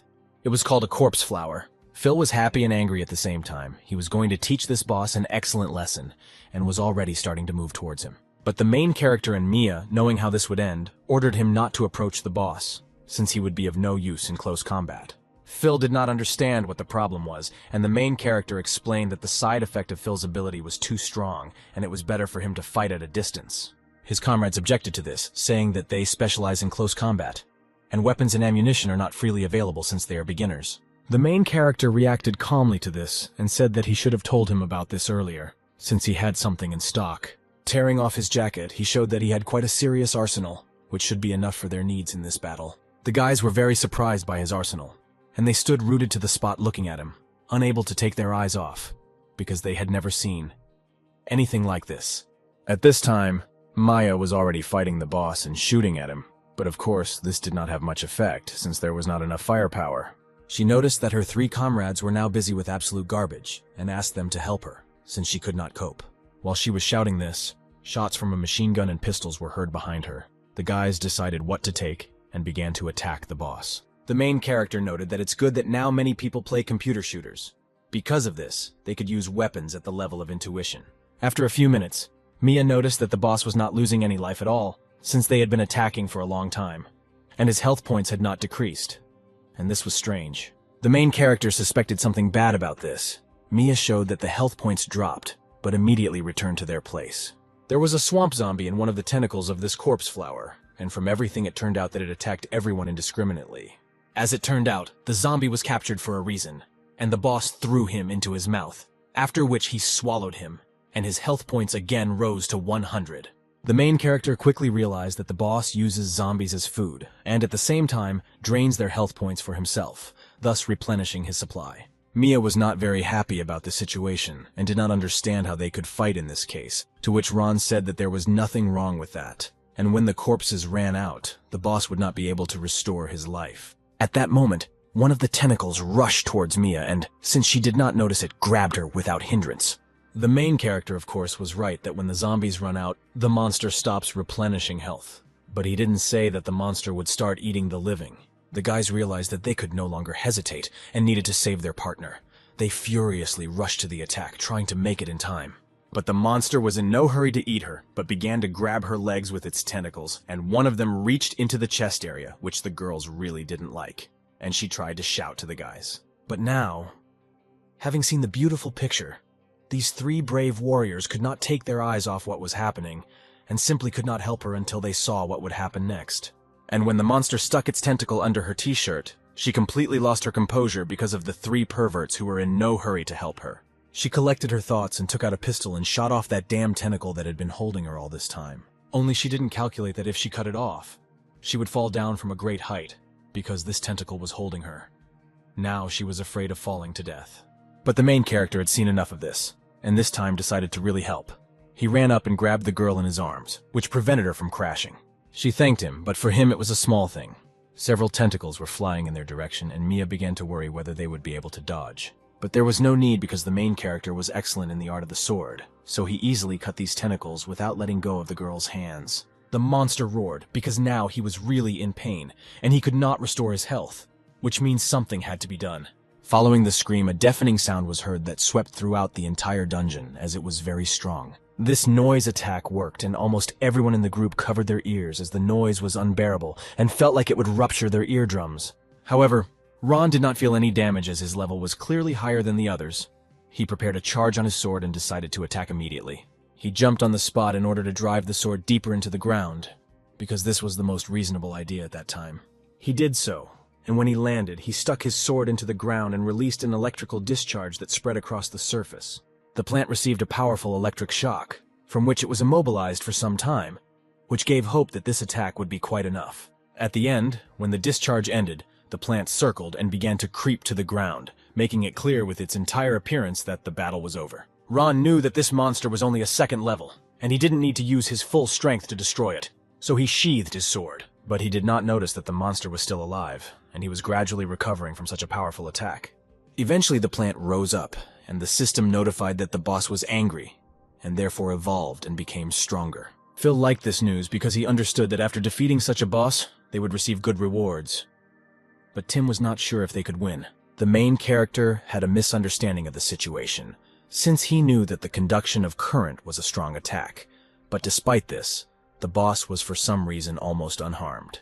Mia knew a little about such issues, and explained that grass is not a good conductor, and since the charge traveled along the ground, half of the power was spent along the way. And the boss, after all, is also a plant. This almost won't work on him.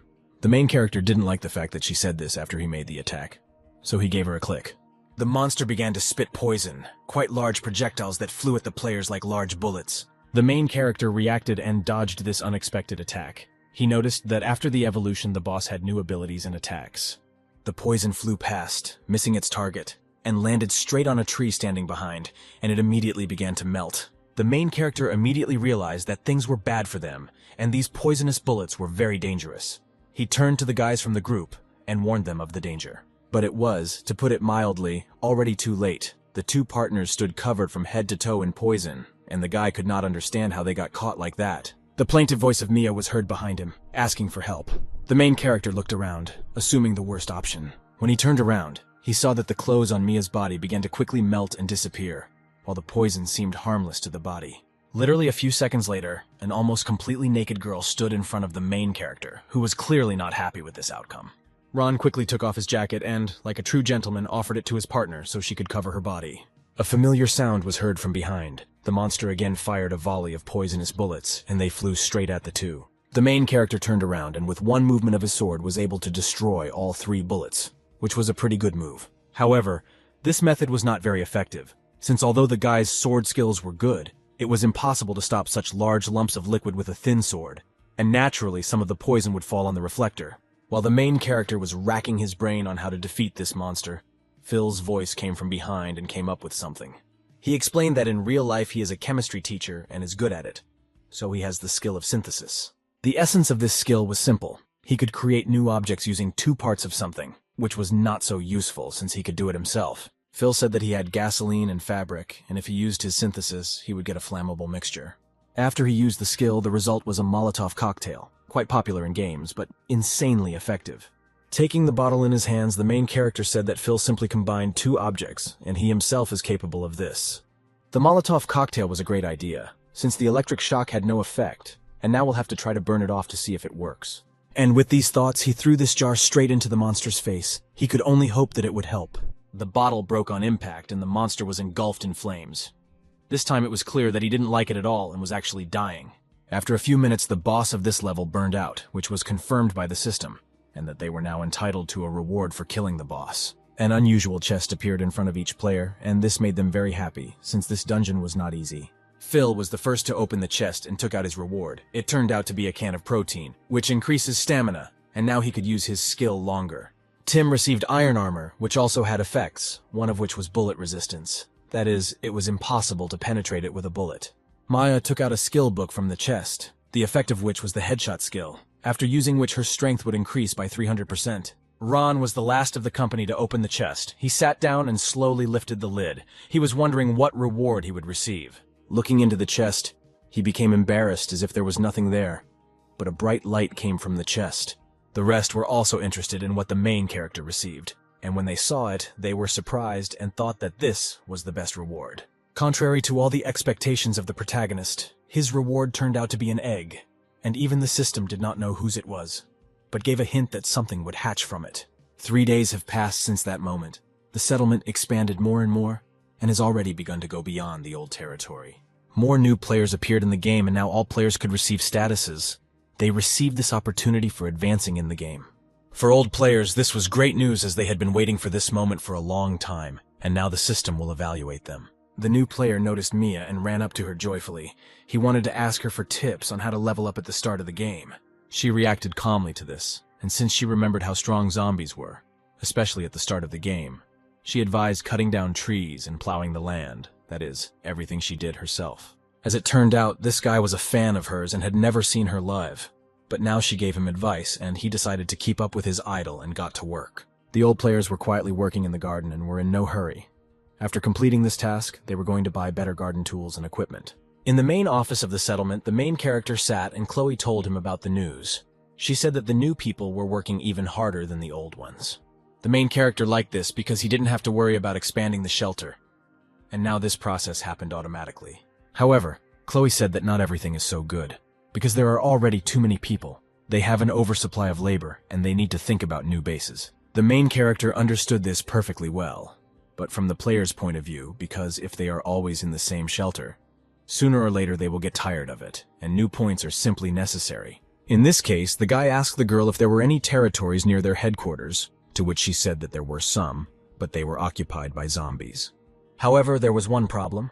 All the strongholds were located on the territory of the central settlements, and in order to expand it, would be necessary to authorize. She showed a map on which it was clearly visible that the lands had long been divided between villages, since power had ceased to exist as such. Also, the central settlement was divided between the main forces, and their owners were called Copperheads, since they were the strongest of the awakened ones. This did not greatly puzzle the main character, since this is approximately what should have happened. But since they want to expand their territories, they cannot avoid conflict.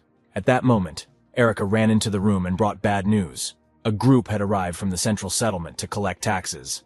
This surprised Chloe very much, but the main character was not at all afraid and went to deal with this small problem. In front of the settlement stood a plump man who introduced himself as a tax inspector from the central settlement, and that the residents were obliged to give 50% of the produce every month. However, one of the locals was forgiving, because when this territory belonged to a gang of wolves, no one cared, but now they owe something. To this objection, the tax inspector simply pulled out a gun and pointed it towards the resident, clearly intending to pull the trigger. Since he was not a good-natured person, he did just that. He pulled the trigger, knowing that it would kill someone. But after the shot, he was very surprised, and did not understand how this was possible, because he had definitely fired a pistol. Tim stood in front of the villager in his iron armor. There was a small dent on the breastplate. This indicated that he had absorbed the blow. This plump man did not understand what happened, because he fired and hit, and this man did not seem to notice. When the resident realized what had happened, he asked Tim if he was okay, because he did not believe in the reliability of this armor. Tim smiled and said that it was all nothing, since he had this thing that would protect him from everything. The newcomers who saw this were completely convinced that this player was abnormal, since he blocked the bullet with his body. By this moment, the main character managed to approach. He introduced himself to the tax inspector and asked what was happening and what they wanted. The tax inspector decided to change his words a little, and offered residents protection if they paid taxes. But the main character calmly asked him the question, why, when this territory belonged to wolves, when distress signals were received from it, no one from the center came to help. To this, the inspector smiled and said that they had some difficulties, and they themselves were barely surviving, and now they are ready to help. Then Ron decided to put the pressure on him with the following statement: that the center did not come to people's aid when they needed it, and now they decided to collect taxes. Since this was a refusal, the inspector decided to act as usual, and raised his pistol, ordering his men to also raise their rifles. It was a pure threat. Since his men were well equipped, he thought that he would be able to intimidate the main one, and everything would be fine. But the main character not only was not afraid, but also remained absolutely calm. In response to this rude gesture, he simply snapped 2 fingers, and behind him appeared many players, each of whom had good equipment and excellent weapons, which meant their advantage. The inspector couldn't understand how such a small settlement got so many weapons, so he asked the players about it. They openly said that they get weapons from dungeons, for bonuses or for simple farming. They said this with very pleased faces. Then the inspector decided to retreat, because he recognized that they were many times stronger than them, and the best thing to do now would be to retreat. But the main character was not going to let go of the man who shot one of the players so easily, and he decided that now it was his turn to shoot the inspector. Turning around, the inspector realized that the main character was aiming at his ass, and he screamed in confusion, not knowing what the main character wanted to do. And all he had to do was just shoot at the inspector. There was a pop, and several splashes of blood jumped out of his buttock. The guards lifted the inspector and carried him away, because they could not answer, fearing for their lives. But he did not calm down and shouted that they would answer for this. Mia stood at the head of the protesting crowd of players, and showed the fact to the people leaving. The other players also shouted that they should no longer dare to come to their territory. Chloe was terrified, because this could lead to an inevitable conflict, and for her reasons, it would be more logical to unite with the central settlement. To this, the main character simply answered that if he had given up, he would have lost most of the people's support, and these people will never get enough. Plus, there are more and more people in the settlement, and supplies are no longer enough. So something needs to be done. Erica stood in bewilderment, since newcomers were generally fearless, and in such a situation even she, an experienced hunter, began to worry a little. But the main character knew why they were so fearless, because for them it was just a game. But in real life, they are afraid of almost everything. Whatever one may say, the central settlement was central and very large. After all, it was a city, some part of which was well preserved. Sitting on a chair was an elegant man in a red suit, whose name was Drac. He had just learned that his inspector was attacked by residents of the shelter. The inspector sat on his knees and said that any attempt on his life meant that these people were threatening Drac himself. This was quite true, but there was something wrong in the expression on his boss's face. It was somehow sinister, and he also had snake eyes. The inspector did not notice this, and began to beg his master to teach the inhabitants of that shelter a lesson, since they deserved it. Drac said that he had heard about a young man named Ron who had done a lot of things lately, and he would like to meet him, but he couldn't go empty-handed. The inspector did not understand what his owner wanted, and suggested that junior employees prepare everything necessary. But his owner said that it was not at all necessary to go somewhere because he had already found the gift. He put his finger to the inspector's forehead. He already understood what was being said, but it was too late to correct anything. His owner decided that his head would be a gift for Ron. An instant later, a snake crawled out of the back of the inspector's head, piercing right through his head, which of course quickly killed the poor fellow. A couple of days later, there was a fair in the shelter. All the players, and even ordinary residents, were selling their items and goods. As a rule, at such events they did not always sell high-quality items. For example, these merchants sold an almost unusable shield and sword. Since one product could be purchased due to the apparent lack of another, these merchants often quarreled over undesirable proximity. The main character looked around his possessions, and was surprised at how quickly the shelter grew in size, most likely due to the arrival of new players. He decided to check this using the status window, and indeed there were too many people in the shelter. Because of this, a negative effect appeared, and people's mood dropped, and the productivity of the shelter dropped. The system required that some measures be taken, but the main character did not want to open a new shelter and understood that in this case difficulties could not be avoided. Suddenly, a very expensive car drove up to the shelter. It was somewhat reminiscent of a Lamborghini, which means its owner was a wealthy man. Such a curiosity in a post-apocalyptic world immediately attracted the attention of everyone present, because this is not something you see every day. When the car stopped, its doors slowly opened and people began to climb out. The new guests in the shelter were 2 strangers, a man in a rather expensive outfit and a woman, obviously his assistant. This man immediately introduced himself and said that he was the manager of the central district, and he would like to talk with the head of this settlement. The locals did not like this, since they remembered the previous visit from the central settlement, so they began to drive away the guests, not even wanting to listen. But this pleasant young man bowed to these simple workers and said that he had already dealt with his subordinate, who had caused inconvenience to the residents of this settlement. His subordinate opened the box and took out the head of the tax inspector who came here before them. This both frightened those present and convinced them that this man had come on other issues. The main character could not ignore such an important guest, and came up to greet him, and he also asked him to come with him if he wanted to discuss something.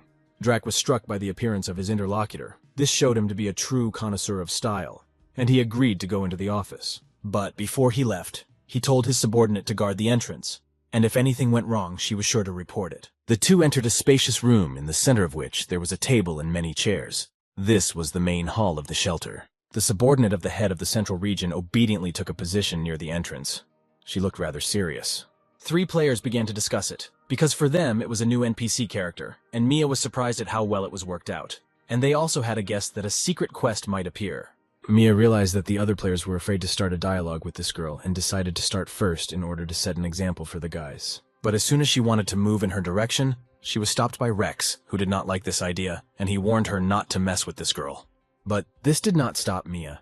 It just so happened that she was too self-confident and therefore thought that she would succeed the first time, because she knows how to flirt with girls. She approached this girl and hit the wall with her fist, taking a confident position. She invited the girl to go to her room, because she has an excellent bed. This was an obvious hint. This proposal interested the stranger, and she said that if she wanted something like that, she would first have to defeat her in battle, and if she succeeded, then her body would be at the complete disposal of the winner. The guys who heard this immediately blushed. Since they were not yet close to the girls, they could not believe such a proposal. Mia immediately accepted this challenge and began to flex her fists. She definitely thought that she could win. At that time, in the office, there was a casual conversation between the 2 heads of the settlements. There was a map of the area on the table. The main character did not understand why Drac came to his settlement, so he asked him about it directly. Drac, in turn, did not beat around the bush and said that he was interested in this settlement and was ready to buy it, and if Ron agreed, then his place in heaven was guaranteed. The main character did not intend to give up the dialogue so quickly, so he asked if there was still such a place left in this world. But Drac spoke quite confidently, and it was clear that he believed in his words, so he said that this was quite possible. He offered everything to the main character, and explained that as long as someone has power, the whole world can become a paradise for him. He also said that the main character should not worry about the inhabitants of this settlement, and he would take all this trouble upon himself. The main character showed a friendly face because this offer was indeed tempting, and Drac was already sure that he had won. But after being friendly, the protagonist's face expressed dissatisfaction and his final answer was refusal. This fairly angered the head of the central settlement, and he demanded an explanation for this refusal because he considered the guy an intelligent person. The answer was very simple, because the main character loved freedom, and he did not want to become a bird locked in a cage. This made Drac even more angry, and he began to show his snake nature. He said that he had already heard something similar, and the fate of this man was not good. The main character did not want to know the details and offered this businessman a deal. This clearly interested him, and he wanted to know what kind. The main character took a map and pointed to the trade route through which the caravans of the central settlement passed. He knew that there was a Vulcan gang living there that was causing inconvenience to the settlement. Drac said that this group occupied the metallurgical plant and was quite strong, because there had already been military expeditions there, and not one was successful. Then the main character took out a knife and stuck it in exactly the place where this gang was located on the map. He offered to deal with this group, and in return the central settlement would stop harassing his settlement. But Drac did not believe in the success of this operation, so he was interested in what would happen if they failed. The main character said that if they lose, the shelter will belong to the central settlement, so in any case, the head did not lose anything from such a deal. This state of affairs suited Drac, and since he was a serious person, he decided to sign an agreement that confirmed the deal. As soon as they signed this agreement, Drac hurried to leave the settlement and wished him luck in this mission. Ron wasn't going to see his guest off, but he heard some noise on the street and had to see what happened there. In front of the entrance to the building, there was a bunch of players lying and a serious girl towering over them. It was obvious that she had killed everyone.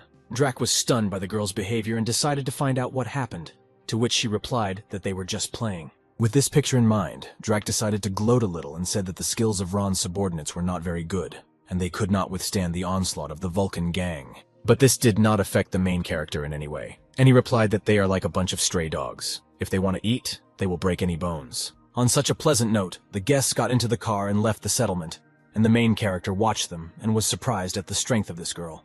This girl's name was Now, and Drac asked what she thought about these people, and she replied that they were weak, but she had not seen the strength of everyone, so she could not give an exact answer. But something still bothered her, because while she was fighting with them, She had the feeling that these people were not afraid to die. The head of the central settlement reassured her and said that such people are usually the first to die, and that is why he is confident that Ron will lose.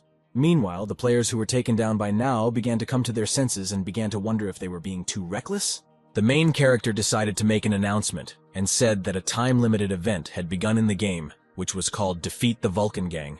All participants in this event would receive a reward.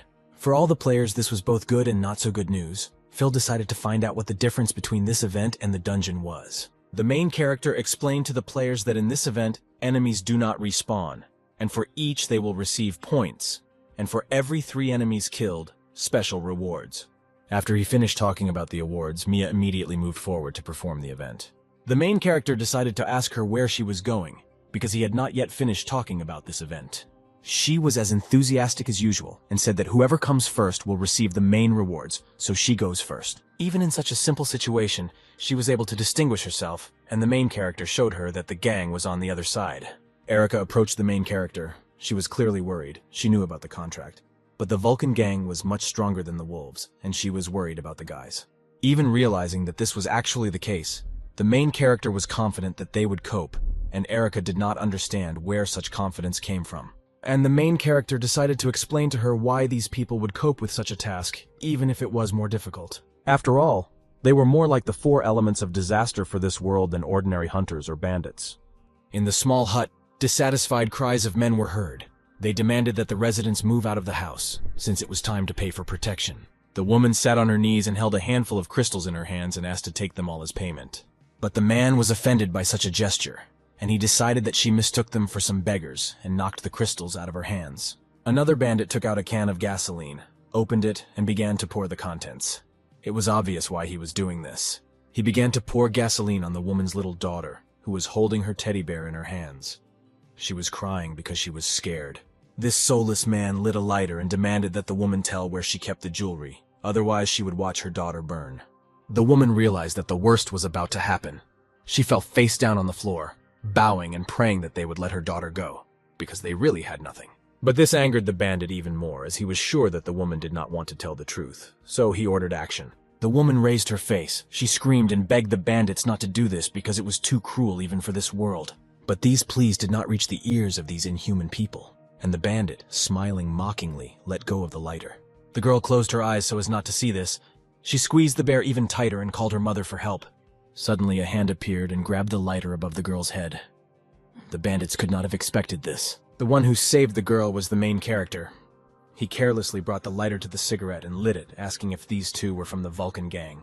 The bandit was surprised that since this person knew who dared to stop them, it was akin to suicide. Together with the main character was Mia. She decided to divide the bandits. Since there were 2 of them, she decided to take on the guy with the mohawk.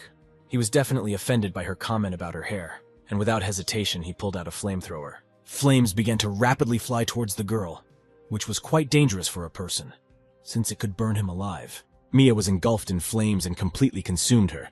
She immediately began screaming that she was very hot. The bandit was only amused by this. He was glad to see someone burning alive. He shouted for her to be baptized and burned to the ground. The main character decided to bring the girl to her senses and decided to remind her that she is a game character and she cannot be hurt. Since her reflex of consciousness that fire is hot was triggered, she did not immediately realize that she did not feel pain from it.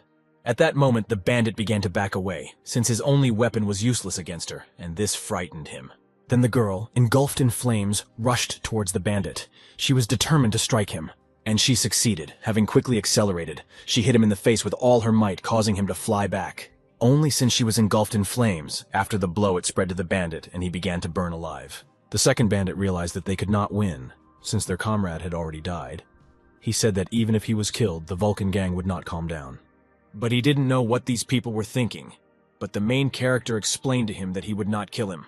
A deafening cry of pain was heard above the forest, from which even the birds flew up from the trees. When the bandit opened his eyes, there were several people in front of him, and the first thing he realized was that he would not be able to escape. Since he was tied to a chair, he could only speak. He did not understand who these people were and why they brought him here.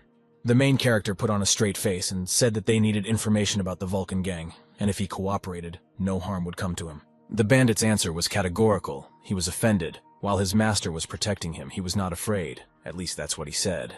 From the darkness, a stick appeared at one end of which a flame smoldered, and it was clear what it was needed for. This stick turned out to be a red-hot iron, which Rex was holding in his hands, and he was sure that since the bandit was not afraid of fire, he clearly would not tolerate this. It was clear from the bandit's face that he was scared, but he said that he was a member of the Vulcan gang and had been baptized, and even if he was burned with iron, he would not deviate from his goal. But Rex asked him why he thought they would burn him. And then the bandit finally stopped understanding what they would do to him. Rex, with a calm face, told the prisoner that he would insert this metal rod into his ass, and the temperature of 800 degrees Celsius would turn his intestines into mud. It was clear that this guy was not joking and was really going to pull this off, so the bandit fidgeted in his chair. Even though he tried to seem fearless, in the end he burst into tears and agreed to tell everything, if only they would remove this piece of iron. Rex calmly threw the metal rod aside and said that everything turned out to be simpler than he thought. Turning to his comrades, he asked if everything was okay, because it was not very pleasant to see this, but everyone immediately put their hands behind them and said that everything was fine. The main character was impressed by how quickly Rex was able to extract information from the enemy, and especially his threats. He wanted to know where he learned this. Rex answered without hesitation that this place was Afghanistan, and this surprised the main character even more. Again, if you evaluate the appearance of this man, it was clear that he was telling the truth, and the main character decided that such a shot should not be missed. At this time, the bandit asked that if he told everything he knew or important information for them, would he be released? Then the main character pretended to be as friendly as possible, spread his arms to the sides, and said that this was true, because they were not demons. The bandit began to say that his leader's name is Vulcan, and he is a pyromaniac, and over the years the number of arson and victims is only growing. Besides all this man was so ruthless that his hobby was watching living people burn. The players listened to this description and were delighted with the development of this villain, of course. They could not know that this was all for real and thought that this was a game plot. The main character was satisfied with this information, but he still had questions, and he asked if Vulcan had a lot of treasures, since according to rumors he had robbed many people. The bandit answered this question without hesitation, saying that he heard that his leader had a lot of gold, but the main character was interested in how much and where it was. However, the bandit did not know where the treasures were. According to him, many tried to find them but could not. But the main character could already smell the gold. He imagined how he would finish this business and have a whole fortune in which he could wallow without complaint. Since the leader stopped asking questions, Rex decided to find out what weapons the Vulcan gang had, since this was no less valuable information. From the information of the bandit, it followed that there were about 100 people in the gang, and each of them had a Molotov cocktail, a flamethrower, and other weapons. He also said that the territory where the base is located is equipped with mines, and it will not be possible to approach safely from the front. Since attacking from the outside was a dangerous and obviously losing tactic, Rex suggested sneaking inside and attacking from there. The main character liked this idea and said that when the bandit returned, he would take them with him. He also said that after joining the gang, he would have to undergo the rite of baptism of the volcano, but the bandit did not know about this. Then the main character explained that the essence of the ritual is that your hand is burned with fire, and if you can bear it, you will pass. This was not such an easy test for the bandit, and he was clearly nervous. The people in the room were clearly unhappy with this. Then it finally began to dawn on the bandit that these were definitely not people in front of him. Because people cannot help but be afraid of pain, he began to think that they were monsters. The territory of the volcano base was driven to the ground and dotted with crosses, on each of which hung the burnt bodies of people. The main character, Rex and Mia, stood in front of Vulcan and asked to join their gang because they had heard about its greatness. Vulcan sat on a huge throne and indifferently said that since they came here, they knew about the condition of joining the gang. From that moment on, the acting began. Ron said that for the sake of Vulcan, nothing would be spared, and they prepared for the ritual. Mia screamed that it didn't matter to her, whether in oil or sauce.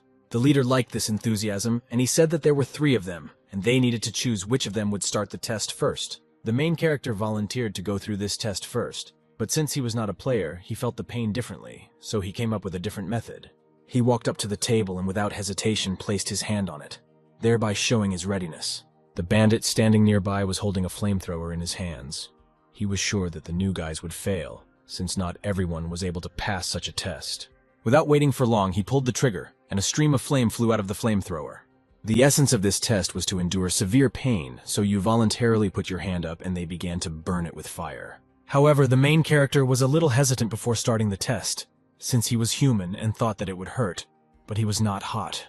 Again, this is a performance, so the main character raised his burning hand and said that he expected more from the volcano test. His behavior greatly angered the bandit, and he said that this was not the limit of his power, and now the main character was experiencing double firepower. The main character did not expect such a turn, because he thought that the test would end there, but a new stream of flame was already flying towards his hand. When the main character pretends to feel the flame, the bandit began to jump for joy and shout that this is the power of the volcano, and now the guy will have to beg for mercy, otherwise his hand will burn. But contrary to all expectations, the main character did not feel the fire at all. On the contrary, he felt pleasant. Other players watched this initiation, and were shocked that their leader was not only not afraid of fire, but also enjoyed it. He seemed cool to them. When the flame went out, the main character raised his hand up and concluded that there was no damage to his hand. Since Mia was a player, she thought that the main character reduced the damage because he is a player. But she didn't know that for this world he was real. Then, she decided to be the second one. She also put out her hand pathetically, and said that she was ready to endure any pain in order to join the Vulcan gang. Since the bandit with the flamethrower was no longer going to be surprised by anything, he asked her to cope with this test, since her friend had done well. But when the flame touched her hand, she began to beat feverishly on the floor, writhing in pain, and saying that she was going to burn. This unstoppable whining caught even the volcano himself, and in order not to listen to it, he ordered it to be put out and the next one to start. Returning to everyone, Mia decided to ask if she played her role well, because she tried very hard. But the faces of these two were not the least bit happy. The main character thought that she had overdone it, and Rex thought that they had both overacted. Since it was now Rex's turn, he walked out to the table and extended his right hand. He was ready for what was about to happen. The bandit, who had a flamethrower in his hands, already began to doubt that in this trio there were, in principle, normal people. Then he lowered the flamethrower and pulled the trigger a third time. The flames quickly engulfed Rex's hand, but he was ready for it. One of the conditions was not to show pain, so Rex stood silently and did not shout out anything. For him it was like torture, where he could not split. The boss of the Vulcan gang appreciated this action, and said that these three were now officially members of the Vulcan gang. When Rex approached his comrades, he was praised for his very lively acting performance, since even the main character felt pain from such a sight. But as it turned out, of all three, he was the only one who did not turn off the pain and truly endured it all. Suddenly, an older man approached the young people and said that he was a mentor for the newcomers, and he had a task, by completing which they could contribute to the development of the gang. The main character assumed that everything would go according to this scenario, so he thought it was a great idea to accept this task in order to strengthen his position in the gang. After the mentor's words, Mia, without waiting for a long time, put her glasses over her eyes and was already holding a sword in her hands, completely ready for the upcoming mission. It began to seem to the main character that she was very flighty, and that someday it would come back to bite them. Since the newcomers agreed, the old man said that they would have to be intercepted by a truck sent from the central settlement, because there was a lot of stuff inside that was important for the volcano. The main character perfectly understood the scale of this operation, and it seemed to him that 3 people were not enough to rob such a serious target. At this, the old man pointed behind him that the elite of their camp would go along with the newcomers, and he also mentioned that the cargo was very important, and they should under no circumstances lose it. The main character nodded affirmatively and promised that they would not let their leader and mentor down, since they had no room for error. Now the 3 newcomers stood as full-fledged members of the gang. Mia could not believe that everything turned out so simply. The main character said that now there was nothing to fear because it was just a game, and they could take action. But Rex was not sure of such simplicity. Suddenly, a bottle fell out of the protagonist's pocket and clanged loudly on the floor. It turned out to be strong and did not break after the fall. This attracted Mia's attention. She decided to pick up this bottle to look at it. She could not understand what it was. The main character was struck like lightning, because he could not even imagine that such a setup would come from the bottle. He was simply speechless, and he could not answer Mia's question. She in turn remembered that she saw this substance when Ron was taking a bath as he rubbed it into his body. This information finished off the main character, because it turned out that she was spying on him, and it was not for nothing that a chill ran down his back when he washed himself. Rex also confirmed this. She realized that she had said too much and hastened to justify herself, saying that she was not spying on anyone, but was simply passing by.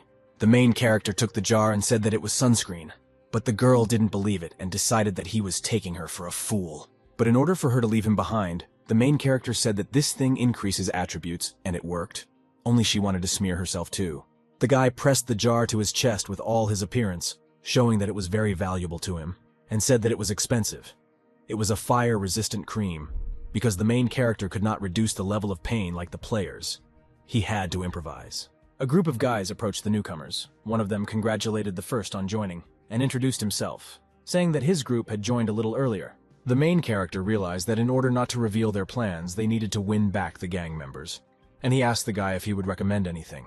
In response, the guy grabbed Ron's hand and began to sincerely admire how the main character passed the test of the volcano, because not many people are capable of this.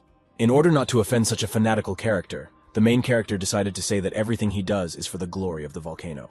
The guy only became more delighted and said that the mentor had already told everything about the task and the machines were already ready, so there was no need to delay.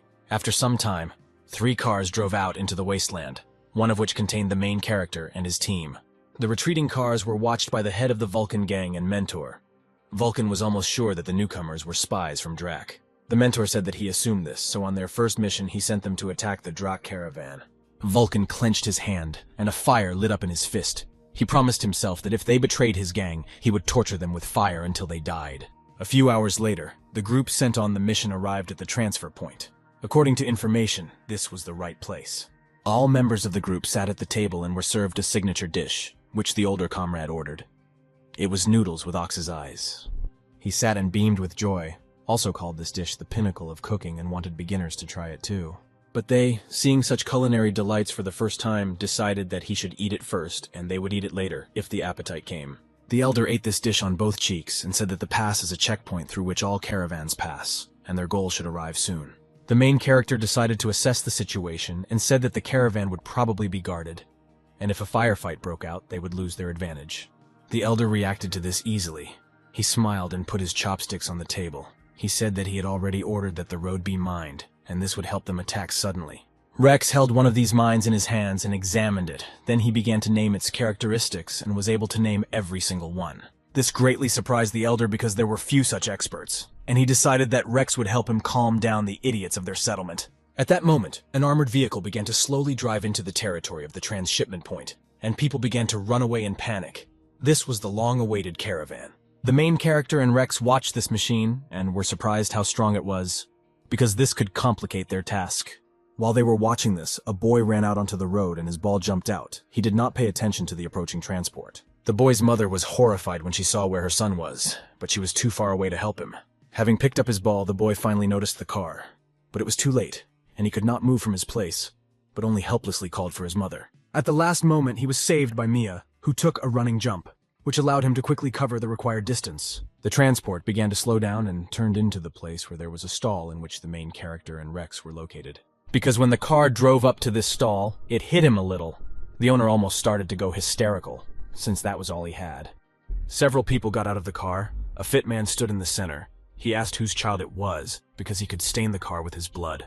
But from the outside, Mia started yelling at him and pointing out his mistakes in driving, and that it was very dangerous. This man introduced himself as Hob, and said that he obeys Drac, and in this territory he makes the rules himself, and he does not care about a few insignificant lives. This completely pissed Mia off and she started to get very angry. She started insulting this idiot because he was really annoying her. Hob, without thinking twice, took out a pistol and said, "Since she is so brave, let her talk to the bullet in his pistol." He began to think about what to shoot her.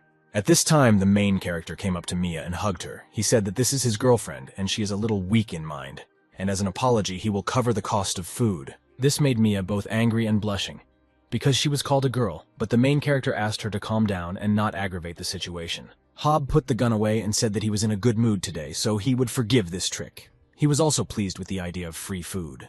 When these people went towards the stall, Rex approached the main character, and the main character asked him if everything was ready, to which he received an affirmative answer. Hob raised a mug of beer and made a toast in which he wished everyone satiation and hoped that Drac would praise him for his good trade. The main character watched this meal and enjoyed it, because his plan was already in motion, which means everything will be fine soon. Suddenly someone's heavy hand fell on his shoulder, which made him jerk a little because he was in his thoughts. Turning around, he saw that it was Hob and, making a dissatisfied face, asked if everything suited him. Hob said that everything is fine, but the main character is frail and cannot stand up for his girlfriend, and he advised him not to leave the house so as not to lose face. The main character continued to smile and did not show that he was much stronger than this upstart and could kill him in a second, but everything would happen soon. Hob laughed and told his men to get into their cars. It was time for them to move on. A few minutes passed, and the caravan drove away from the transit point, only emitting wisps of smoke from the muffler. The main character took the radio and said that the target had left the transfer point and would be there in a few minutes, so you need to be prepared. The car drove calmly through the desert area, and the people inside could not even imagine what would happen in a few minutes. Suddenly, the driver turned pale and told his commander that he was starting to have stomach problems. This angered the commander, and he said that no one forced him to eat so much, and if he spoiled the air right in the car, he would be shot. And as planned, the car ran over a mine with its front wheel. It was obvious what would happen next. There was a very strong explosion, the epicenter of which was directly under the car, and the powerful wave threw the car up. This force was enough for such a heavy armored vehicle to roll over on its side and could no longer continue moving. Hob opened the side door and began to climb out of the car. He was a little beaten up, but he was not injured. He was interested in who attacked them. The main character Mia and Rex came out of the smoke left by the explosion. The guy asked Hob if he had forgotten him, because not much time had passed. Behind these three there were many more people, and they all obviously decided to attack the caravan. The main character told Hob another trigger phrase. "Since we ate, it's time to hit the road," because those were his words. When the leader of the caravan realized who had attacked him, he began, like everyone else like him, to boast of his power and threaten his leader. But the main character interrupted Hob and told him that his leader was the impudent Drac, thereby showing that he was not afraid, and offered to give the goods in exchange for his life. But Hob twisted his face in an angry grimace and explained that since they have the courage to rob them, do they know what kind of goods they are? The main character said without hesitation that this could not be anything other than supplies or luxury items, or maybe cigarettes. Hob jumped from the vehicle, rifle in hand, and ordered his men to prepare for battle as the situation escalated. Quite a few people got out of the car and had excellent ammunition and equally good weapons. This confused the elder. He didn't understand where the guards got so many weapons. At least there was no information about such weapons. But when they attacked them, everything immediately became clear, because the goods they were transporting turned out to be weapons, and there was plenty of it. The main character knew what this could mean. He said that this was outright smuggling and was a serious crime, even in this world. But, of course, the people who transport the weapons know what they are doing, so Hob opened fire and ordered the others to attack too. Everyone from the volcano group was covered with heavy fire, and the main character covered himself and hurried to hide behind something. He was able to find a stone and hide behind it, but he saw that the elder was in no hurry to take cover and told him to hurry up. But the eldest no longer heard him. He began to pour flammable liquid on himself and shouted to his brothers that this was their test, and it was time to prove their faith. And picking up his enthusiasm, the others also began to pour this liquid over themselves while praising the leader of the volcano. When the liquid was absorbed into the clothes of the elder, he set himself on fire and was immediately engulfed in a large flame, and he endured this pain. The others followed his example in exactly the same order, and soon the burning people began to rapidly approach the enemies. Hob grabbed a more powerful weapon, and he was frightened by what was happening, but reasoning soberly, he ordered the destruction of these psychos. They opened fire on them, but the eldest ordered his brothers to endure the pain and reach the target without noticing anything. In the end, their target was the soldiers who were guarding the caravan. When they got close to them, they grabbed them in their fiery embrace. Hob realized that their affairs were bad and began to shoot in their direction, scolding his comrades for not being able to stand up for themselves. But at some point his stomach suddenly twisted, and he realized that this was not just a reaction of the body. The main character realized that his idea had worked, and decided that now he could begin to implement the plan. First of all, he used the skill of changing muscles and raised above himself a boulder behind which he had recently been hiding from heavy fire. Taking aim a little, the main character threw a stone at a guard standing nearby, which was to be expected. It was instant death. Hob fell to his knees, clutching his stomach, now realizing that Ron had poisoned the food, and he said that it was a vile act. But the main character said that no one forced him to eat, and in principle, they are at war. And in such a situation, any methods are good. Seeing the main character's sword, Hob was already anticipating his victory. He took out a pistol and said that what is more important is whether the sword or the pistol is faster. But the main character said that the pistol is faster only within 7 steps. After these words, he threw the sword towards Hob. Of course, he could not expect this, and the sword absolutely hit him in the hand and knocked out the pistol that he boasted so much about. And as the main character intended, the gun flew straight into his hand, and now he said that this was the limit of 7 steps. The next moment, a large through-hole appeared in Hob's head, which was made by a bullet from his own pistol. The main character blew away the smoke coming out of the barrel and said that firearms differ from cold weapons only in that they are more accurate and faster. In the meantime, the battle was over, and only coals were left of the enemies. It was a clear victory, in principle, for Ron's detachment, even without losses. Rex reported that all members of the Vulcan gang were killed, but apparently they were originally victims. Now they needed to deliver weapons to the Vulcan. Mia had already collected some of the weapons, and she didn't really like the idea of giving away so many good weapons. The main character became thoughtful, because it turned out that Mia was finally right, and giving up the weapon would be wrong, since their goal was to destroy the Vulcan gang. Then Rex said that there was only one way to get weapons, without arousing suspicion among the Vulcan gang. The main character agreed to such a move because it really was the only way. Rex took out a pistol and said that he was ready. Mia stood all this time between these two and sincerely did not understand what they were talking about and what kind of method this was. Then Rex put his gun to his temples and said that in the future, everything falls on their shoulders. Ultimately, he pulled the trigger, which only convinced the protagonist of his usefulness and scared Mia very much. After some time, they were able to deliver the bodies of all the members of the Vulcan gang to the base. Among these bodies was Rex's body. The main character stood in front of the gang leader. He skillfully pretended and said that the enemy had strong firepower, and all the gang members died in battle. Vulcan approached the main character and put his hand on his shoulder. He said that they had passed the test and were now appointed as the main part of the Vulcan gang. The main character bowed as a sign of respect. Again, this was required by his cover, since it was too early to reveal himself. He smiled maliciously and was glad that everything went perfectly, and now only a small part of the plan remained. At this time, not far from the outskirts of the camp, Erica decided to play at a shooting gallery with zombies, and, in principle, such weak monsters could allow this. She was angry that she didn't know where Ron had gone, so she decided to take her anger out on the monsters. Everything would be fine, but a huge zombie appeared behind her, and without even turning around, she realized that it was someone strong. Realizing that this was a second-level zombie, she decided to fight back and turned around and wanted to start shooting back. But as one would expect, the monster did not wait for her actions and attacked first, hitting her with his hand, from which she flew far to the side. Falling on her back, she cursed herself once again for her helplessness, but did not give up hope of what she could achieve. Suddenly, a girl appeared above the head of this giant, who had a huge axe. Like the enemies, she was going to kill this big guy. It was Linda. As planned, she hit this zombie on the head with an axe, causing him to fall dead. The girl stood in front of Erica in a victorious stance, and she did not understand who this girl was, since she was seeing her for the first time. But Linda smiled welcomingly and introduced herself, saying that she was a player, and she also extended a helping hand to Erica. After such a victory, the girls decided that it would be nice to cool off in the water, since after the fight they were pretty dirty. Linda was surprised at how realistic the taste was in this game, and Erica decided to show her that not only taste, but also touch is real. But while they were having so much fun, Linda's string on her bra came undone, and it was carried away into the water, and something had to be done. Linda reacted with lightning speed and immediately dived into the water for her bra because it was important to her. As a result, after a few seconds she emerged naked with a bra in her hands and joyfully shouted to Erica that she had caught it. However, she did not notice that she had already swam quite a distance and found herself a little different from where she was. In front of her stood a guy who saw her in all her glory. Realizing the situation she found herself in, she covered her chest with her hands and screamed loudly that this guy was a pervert, because he didn't take his eyes off her. The guy began to panic no less and began waving his arms, claiming that his name was Ron. The girl knew this name, but the guy did not look like its owner. Then the main character applied transformation and regained his real appearance. This was supposed to convince the girl of his words. Seeing her friend in front of her, the girl calmed down and believed that it was him, but the guy did not expect Linda to play such a game. And everything seemed to be going well. They made peace and began a calm conversation when Erica crept up from behind and knocked out the main character by hitting him on the head. After some time, the guy began to come to his senses. The blow was quite strong, and his head still hurt.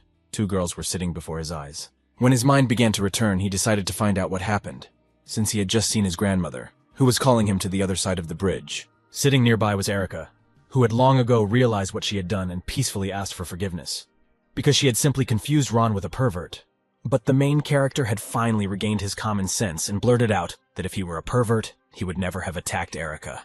As one would expect, this made her very angry, and she, as usual, began to strangle her master without fear of consequences. Once this little misunderstanding was sorted out, the main character said that it was time to return to the camp and make an important announcement. A lot of people had already gathered in the shelter, and everyone was waiting for the chapter. None of them knew what would happen and what would be discussed. The main character came onto the stage and hung up a map. He also thanked the activists, with the help of which they had a map of the volcano's territory and their defense. He also pointed to the row of weapons behind him, which were more than enough, saying that they had bought them at a limited price. And then Phil put in his 2 cents, because even he understood that there were fewer players in the shelter than a volcano, and without a plan, they had no chance. But to this, the main character said that on this occasion he gives each participant in the capture 3 attempts at resurrection. He also explained that killing an ordinary member of the volcano gives 100 points, the leader 500 points, and the boss a whole 1,000 points, which was a very generous event. Players who heard such gifts for the event immediately agreed to such conditions and were ready to register. Linda approached Ron. She also wanted to register for this event. It was clear that she was interested in it. Despite her zeal, the main character warned her that it was very dangerous, and even though she wouldn't feel pain, crawling on her remaining limbs was not always pleasant. Then the girl unexpectedly hugged the guy and told him not to underestimate her, since her gaming skills were good. This impressed him so much that he no longer argued. Again, she promised the main character not to tell anyone that he was pretending to be another player. When registration was completed, and all the players were ready to go on the attack, the main character raised his pistol in the air and fired, thereby starting this event. The players were already armed to the teeth. They were just waiting for the moment when they could finally attack the Vulcan gang. The next day, the head of the volcano decided to reward the two talented newcomers and offered them gold as payment for their achievements. They accepted such a generous gift without hesitation, since the plan was still in force. There is no such thing as too much gold. At that moment, a man ran into the hall. It was one of the gang members. He pointed to the exit and said that many people were approaching their base, definitely like the volcano. Then the mentor calmly said that there were many mine traps around the base and they would definitely fall into them, so there was nothing to worry about. But the scout did not even think about calming down. He said that all these people had already passed the minefields and there was not a single loss among them. This news greatly surprised the mentor, but he immediately realized that since everything turned out this way, there were traitors among the gang members. And since all the strange things started with the arrival of the new guys, they were the ones who betrayed the gang, and he pointed the finger at them. Maya laughed and deliberately drew all attention to herself and asked the mentor that he was really so stupid that he only noticed this. She made an angry face and confirmed that she was a traitor, and now there was no point in hiding. She pointedly pointed her finger at the leader of the Vulcan gang and called on him to rest in all the deeds he had committed. Ultimately, she took out a weapon and shot at the volcano. He still sat on the throne and did nothing.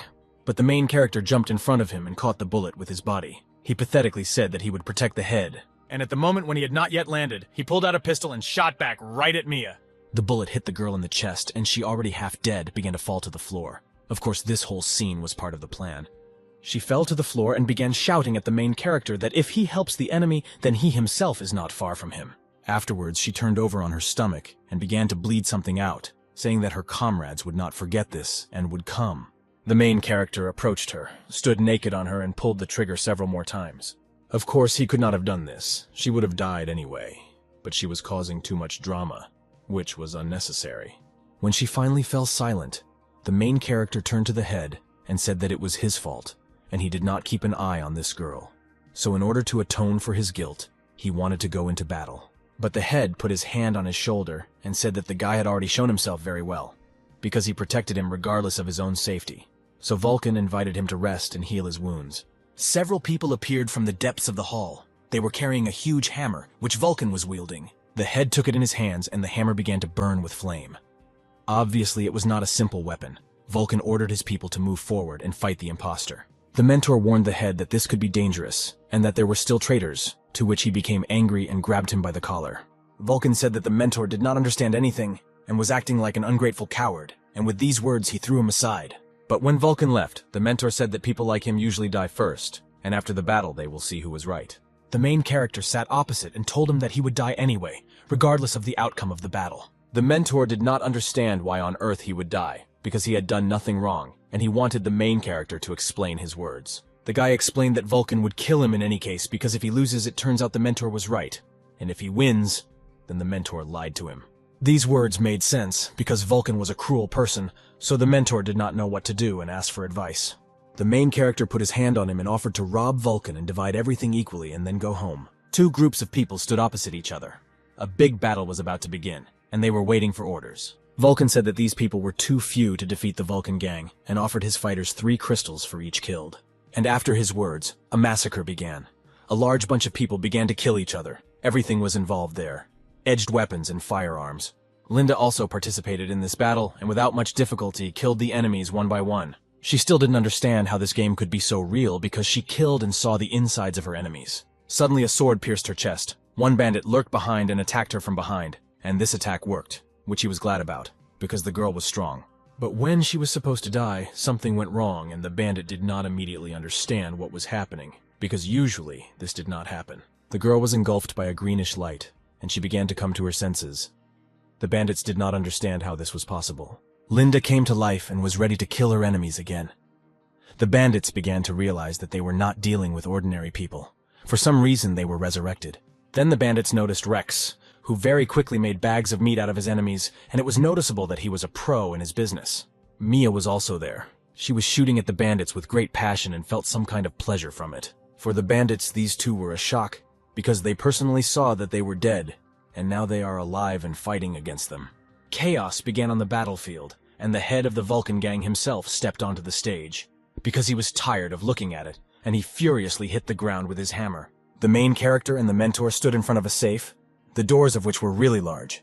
The mentor said that he did not have a key, but the main character said that he had his own key, and the mentor did not understand what kind of key it was, because there was a combination lock in the safe. Then the main character decided to show his key. He called it C4 and took it out of his pocket. This was a powerful argument against any door. He placed explosives on the door, and they moved away a little so that they would not be hit by the explosion, because the thing was powerful. When the distance became safe, the main character pressed the button and a strong directed explosion was heard. The door could not withstand this. Indeed, the door could not withstand such an attack and was torn apart, but the main character did not find anything inside. This made him very angry, and he grabbed his mentor because he claimed that all the treasures of Vulcan were here, but it was empty here. Then the mentor said that he had once heard Vulcan say that he hid his gold in a very safe place and no one would find it. Hearing this, the main character decided to stretch his brains and guess where the gold could be hidden, and even unnoticed, and he got an idea. They returned to the throne room, and the main character approached Vulcan's throne with a knife. The mentor did not understand why until the very end. The main character told him that the volcano had hidden his gold all this time in the most visible place, and began to remove the covering from the throne. At the end of such cleaning, it turned out that the throne, which had stood in the hall for a long time, was completely golden. This decision can be called ingenious. As soon as the gold was discovered, the mentor took out a pistol and said that of course there was enough gold, but not for two. But before he had time to do anything, a shot rang out and his stomach was ripped open by dozens of bullets. He was already lying half dead and did not understand how it happened, because he had thought everything through well, and chose what seemed to be a good moment. Only he did not take into account the fact that the main character had originally planned it this way. He stood with a shotgun and said that the mentor pulled out a pistol too early. Meanwhile, the battlefield was a complete hell. All the members of the Vulcan gang were dead, and their bodies were lying chaotically on the ground. Vulcan personally began the battle, and this greatly complicated the battle. One of the players attacked him once again. Only it was all useless, and Vulcan was able to intercept him with his huge hammer and nail him to the ground. Mia and Rex stood in complete incomprehension. Many players no longer had any lives left, and they could not be resurrected, and they themselves were left with their last lives. This was unfortunate because after so much effort they had to admit defeat and retreat. Vulcan stood and praised his strength because in fact ordinary people could not do anything to oppose the Awakened One. And at that moment, the head of the mentor appeared in front of Vulcan's feet. At first, he did not understand what it was. The main character said that the mentor wanted to betray everyone, so he had to kill him. He sat on the golden throne, and after Vulcan understood everything, he said that since the mentor was already dead, Vulcan himself would be the next. This all seriously angered the bandit, and he began to burn all over, because not only had he been betrayed, but they had also encroached on his gold. The main character stood up from the throne and took out his sword. He did not consider himself a traitor, since he was a secret agent, and these are different things. He decided to show Vulcan his new technique, and his sword began to pass an electric wave through itself. The main character ran and soared into the air, swinging his sword, from which the lightning was already spreading to the side, and the blow should have been strong. Vulcan reacted to the blow and intercepted the protagonist's sword with his hammer, and the two powerful weapons came into contact. But Vulcan did not calculate that his hammer is metal and transmits electricity well, so the entire charge transferred to him. Because of such a strong discharge, the mask that Vulcan had never taken off fell from his head to the ground. And now the enemy stood face to face with the protagonist, and it was obvious that his face did not look like an ordinary person. And this was true, because instead of a head, this man had a flame that resembled facial features, and whether he was a man or not. He himself considered himself not a human, since people for him were a lower form of life. He was awakened, and this is a completely different level. After some time, his armor began to crack and fly away from his body, and flames also raged underneath it. Vulcan was completely freed from his metal armor and now stood with absolutely nothing and was the flame itself. With one slight movement, he surrounded the players with a fiery wind that immediately made them feel hot. But that was just the beginning. After a few seconds, this fiery wind grew into a hurricane, and now people were burning alive due to the incredible temperature. The main character realized that this man was also awakened, and his ability to control the flame made the task much more difficult. Vulcan confirmed the words of the protagonist, and agreed that he was awakened and he considered himself the most successful project.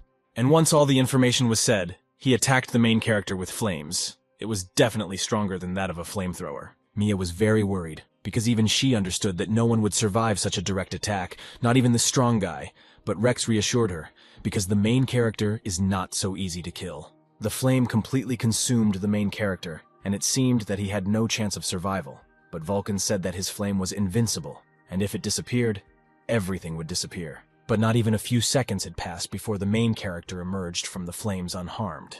He even joked that Vulcan's flame was no stronger than his grandmother. Of course, the secret of his safety was in fireproof oil. Before the fight, he applied it to his body, and apparently it was not in vain, since without it, he would have burned without a trace. This surprised Vulcan, but he was not going to stop and said that this was just a warm-up, and now there will be a real fire. A flame was directed towards the main character, which in its shape resembled something similar to a dragon with 2 heads. Since the guy was not going to take such a blow, he took out his sword and decided to use it to repel the attack. The moment the flames almost reached him, he used a sword technique and cut the flame dragon into several pieces, which completely neutralized the flames. Now there was a good opportunity to counterattack Vulcan, and he decided to use a quick attack to end the battle. And since Vulcan did not expect this, the attack was a success, and the guy cut the bandit's body in half, which should have ended the fight. However, Vulcan stood unharmed, and it was clear that this attack did not cause him any damage. He said that it was strong, but unfortunately, he had long since merged with the elements and would not die so easily now. The next moment, he hit the main character in the face, and this blow was very powerful since the guy was thrown a considerable distance. He crashed into the golden throne, and blood splashed out of his mouth. For the first time in a long time, he felt pain, which meant that this awakened one was very strong. After the main character was on the throne, Vulcan used one of his techniques called the Fiery Kingdom of the Dead. After his words, the golden throne on which Ron was began to quickly heat up and melt, changing its shape. Now the main character could not move, since the throne had become his shackles and completely enveloped the guy's limbs.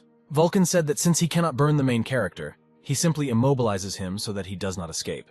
But the main character was absolutely ready for this turn of events, because gold could not detain him for long. Since he owned the system, he opened the exchange and began the process of exchanging the entire golden throne for points, causing the throne to begin to glow. The next moment, this golden structure began to change and smoothly rise upward, disappearing, and the main character received 1,000 points many times. Seeing this, the volcano fell to his knees and began to ask not to touch his gold, because it was very valuable to him.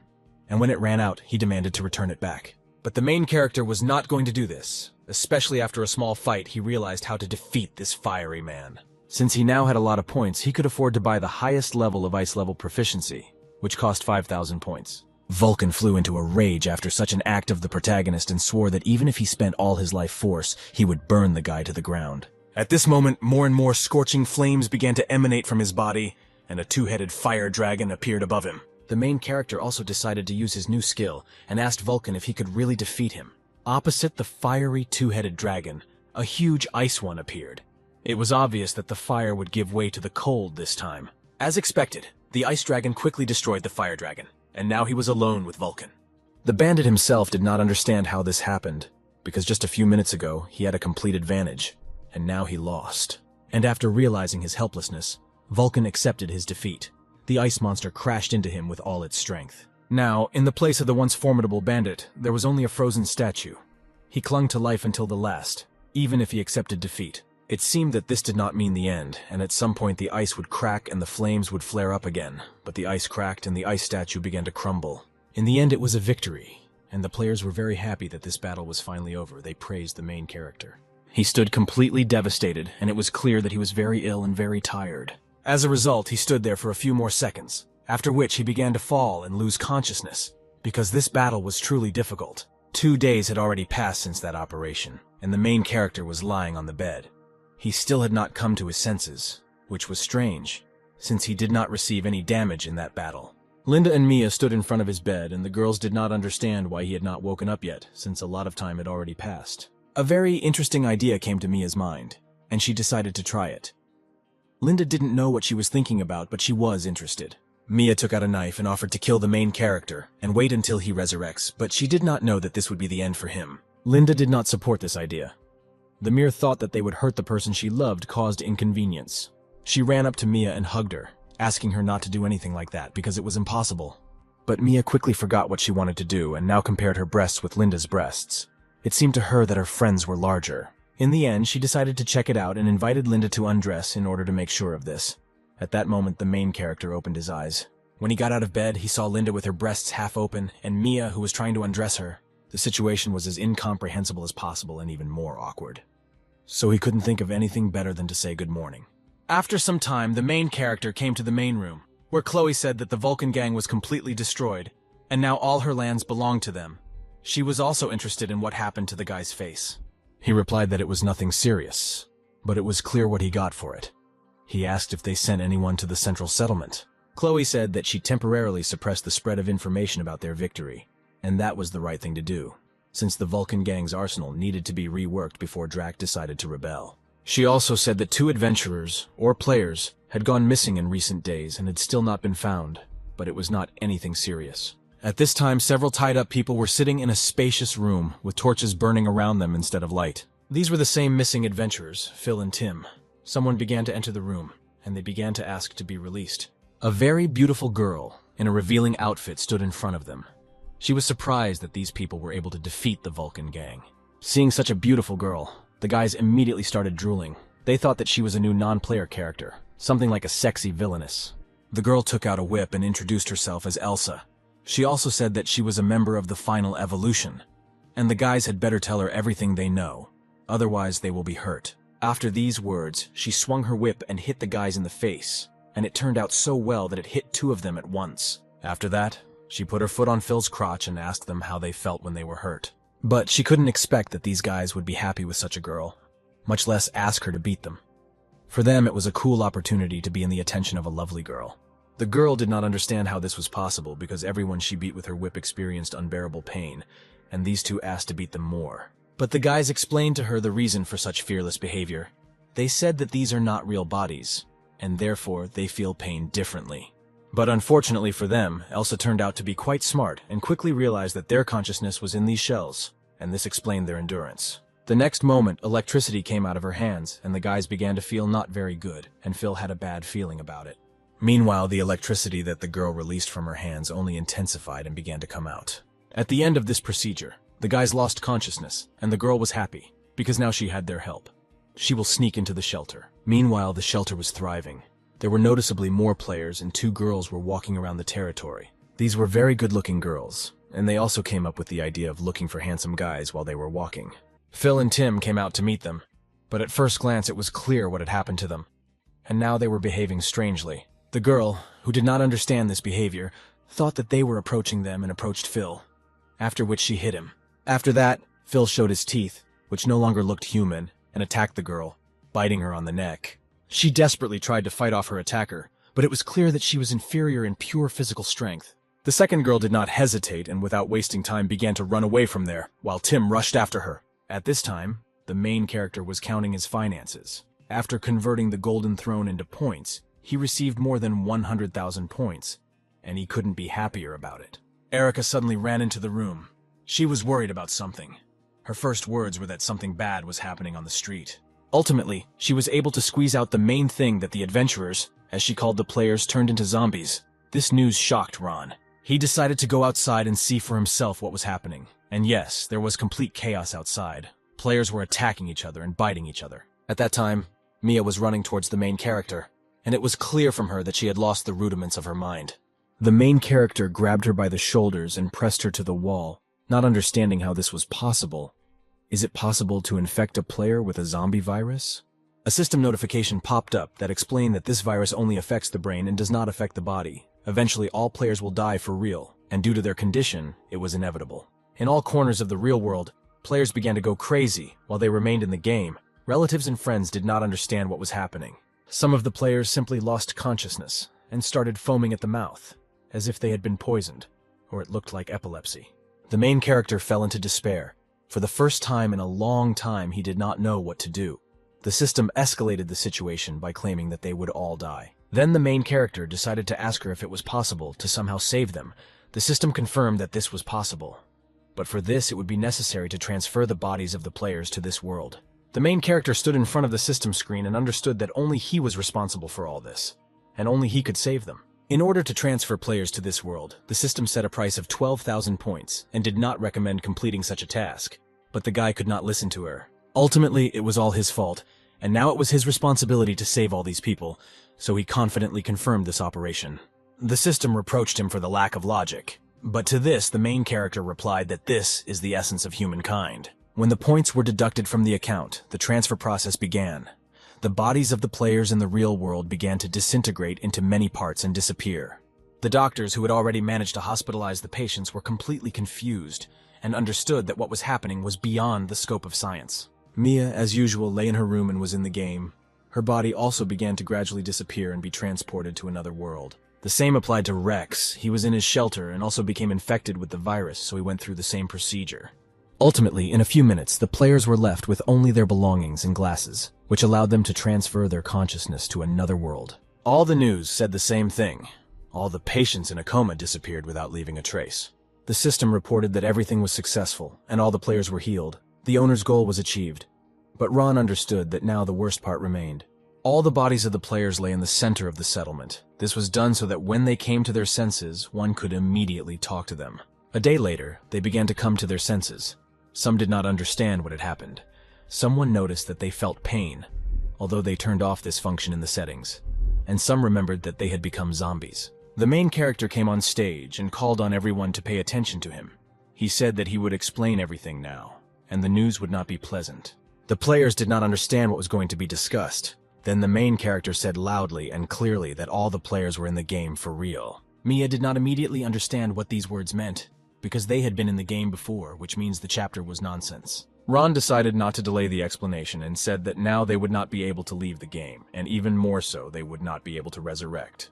The players, not believing this, immediately began trying to exit the game, but such a button simply ceased to exist, causing panic to grow.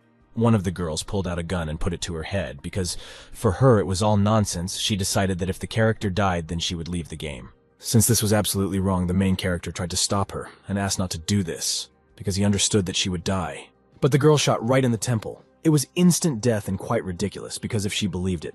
When she fell, her body remained in the same position, and the players began to realize that this was no longer a shell, but a real corpse, and now they were all trapped. Without having to wait long, the first stone was thrown at the main character, and it was clear why it was thrown. A whole bunch of stones flew after one. People demanded to let them out. They had the right to do so, because it was he who let them in here, and all the responsibility lay with him. Covering his face with his hands, he assured people that he understood that it was his responsibility, and that he would find a way to return them to the real world. If not, he would die. Mia was the first to respond to his words. She raised her hand and said that she trusted him completely. She also urged the players to calm down, because if they continue to be angry, nothing will change. And she also reminded them that they are players and must deal with this problem. Rex joined her. He supported Mia and added that instead of complaining, they should find a way to strengthen their bodies and become stronger. The noise began to slowly subside and the players calmed down. It began to dawn on them that they had no other options, and as long as they were serious, everything should be fine. But a new question arose, raising a new wave of panic. They turned to the head of the shelter, how he could guarantee their safety while they were in the settlement. The main character explained that while they were unconscious, he had already thought about this issue and prepared a defense. After these words, he asked someone to come out to defend the settlement, and everyone waited with bated breath. Huge mutant zombies began to approach the players from all sides. They were an order of magnitude larger than ordinary zombies and seemed very strong. The people who were expecting protection were scared to death because these monsters did not seem friendly. They began to scream in fear. But all these terrible monsters obediently bowed to one knee and stood in front of the main character. This was his demonstration of strength. As the panic finally subsided, he introduced these tough guys. They were zombie guards, which he built from the remains of zombies and crystals. But the players still felt that these zombies, although they looked formidable, would still not be able to protect them. Then the main character ordered the release of ordinary zombies in order to demonstrate the abilities of the zombie guards. And at that moment, crowds of zombies poured out of the cells. There were enough of them to destroy all the players present. The players again broke into a sweat, because they understood that these were real zombies coming towards them. But at the same time, they did not understand why they had been released. The zombie guards did not wait long, and as soon as ordinary zombies approached a dangerous distance, they began to inexorably pound them into the ground. After the zombie guards finished clearing the territory, they stood behind the main character, and he said that he promised to protect everyone, which means it will be so. Ultimately, this was enough, and all the players went about their business, and a beautiful moonlit night fell in the camp. Mia sat on the roof of one of the buildings and drank, thinking about everything that had happened today. The main character approached her, and was surprised to see her there. He said that she looked quite optimistic if she was drinking at such a time. The girl smiled pleasantly, and said that she had nothing else to do, since problems could not be solved with tears. All that was left was to move forward. The main character was grateful to this girl, and told her about it. And he also promised that when she returned to the real world, he would treat her to a drink. The girl just smiled, and said that in order to drink, there is no need to wait for something because they can drink right here and now, and all the worries will wait. The two young people seemed not to know what had happened today. They sat on the roof and drank merrily, as if this evening could be their last. Since the night turned out to be stormy, the main character slept soundly in the morning, and could not wake up as early as always. There was a knock on the door. It was Erica. She came to the main character with the news, but since he did not open the door, she decided to go in herself. From such knocks, the main character managed to wake up and was already starting to get ready when suddenly the door swung open and Erica entered the room. And immediately she regretted her decision, because she saw the main character and what his mother gave birth to, and this made her blush. The main character explained that he likes to sleep naked, and there is nothing wrong with that. He also asked what happened that she was so eager to come to him.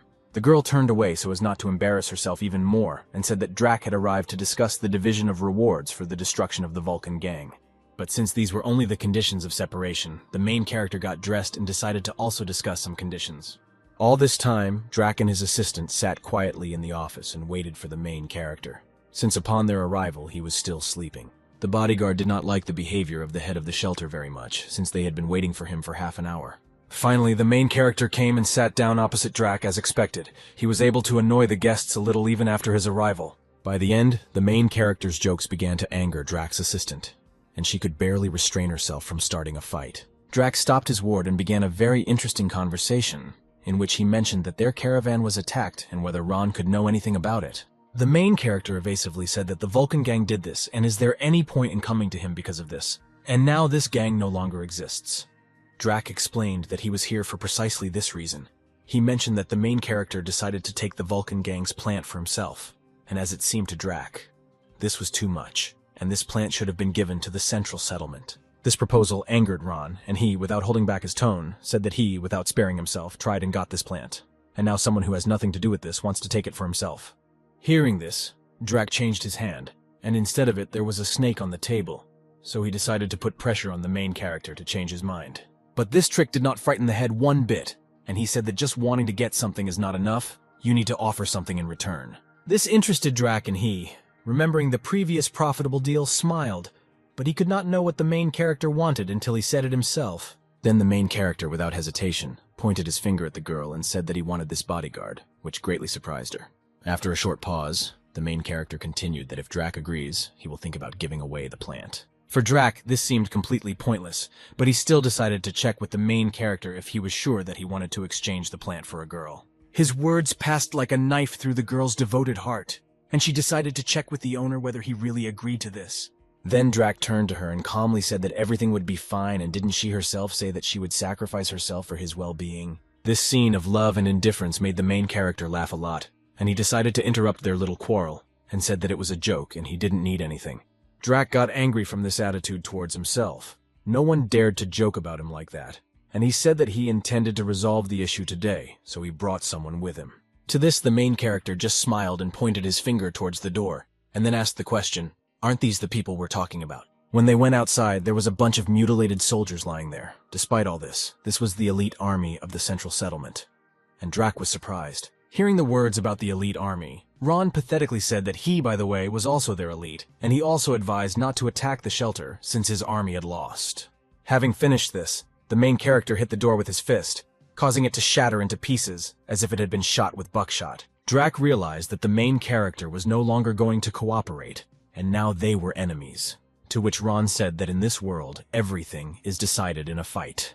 The head of the central settlement did not keep him waiting long and quickly left, finally threatening that everything would be visible in the future. The two got into their expensive car and drove away from the camp. Erica, who saw everything, was afraid whether everything would be fine because, after all, they let the head of the central settlement go alive. The main character understood that killing Drac now was extremely unprofitable, and he doubted that this arrogant one would be an easy opponent. Arriving at the central settlement of Drac together with his bodyguard, they immediately went to the laboratory. The assistant was here for the first time. Drac kindly explained to the girl that he had been making observations for some time and came to the conclusion that everyone has their own limit. He walked up to the large computer and started typing something on the buttons. He thought that the main character suspected something and therefore started a riot. After the text was typed, Drac confirmed his action, and a metal ball began to open at the bottom of the room, with green smoke escaping from it. And when the ball opened completely, something similar to a zombie crawled out of it. But this specimen was clearly different from the others. A squad of elite soldiers with machine guns at the ready ran into the room.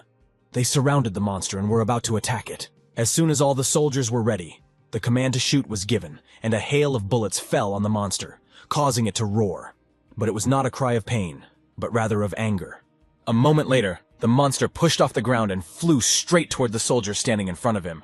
Huge, sharp scythes sticking out of the monster's hands. He swung them as if he was mowing down the grain harvest.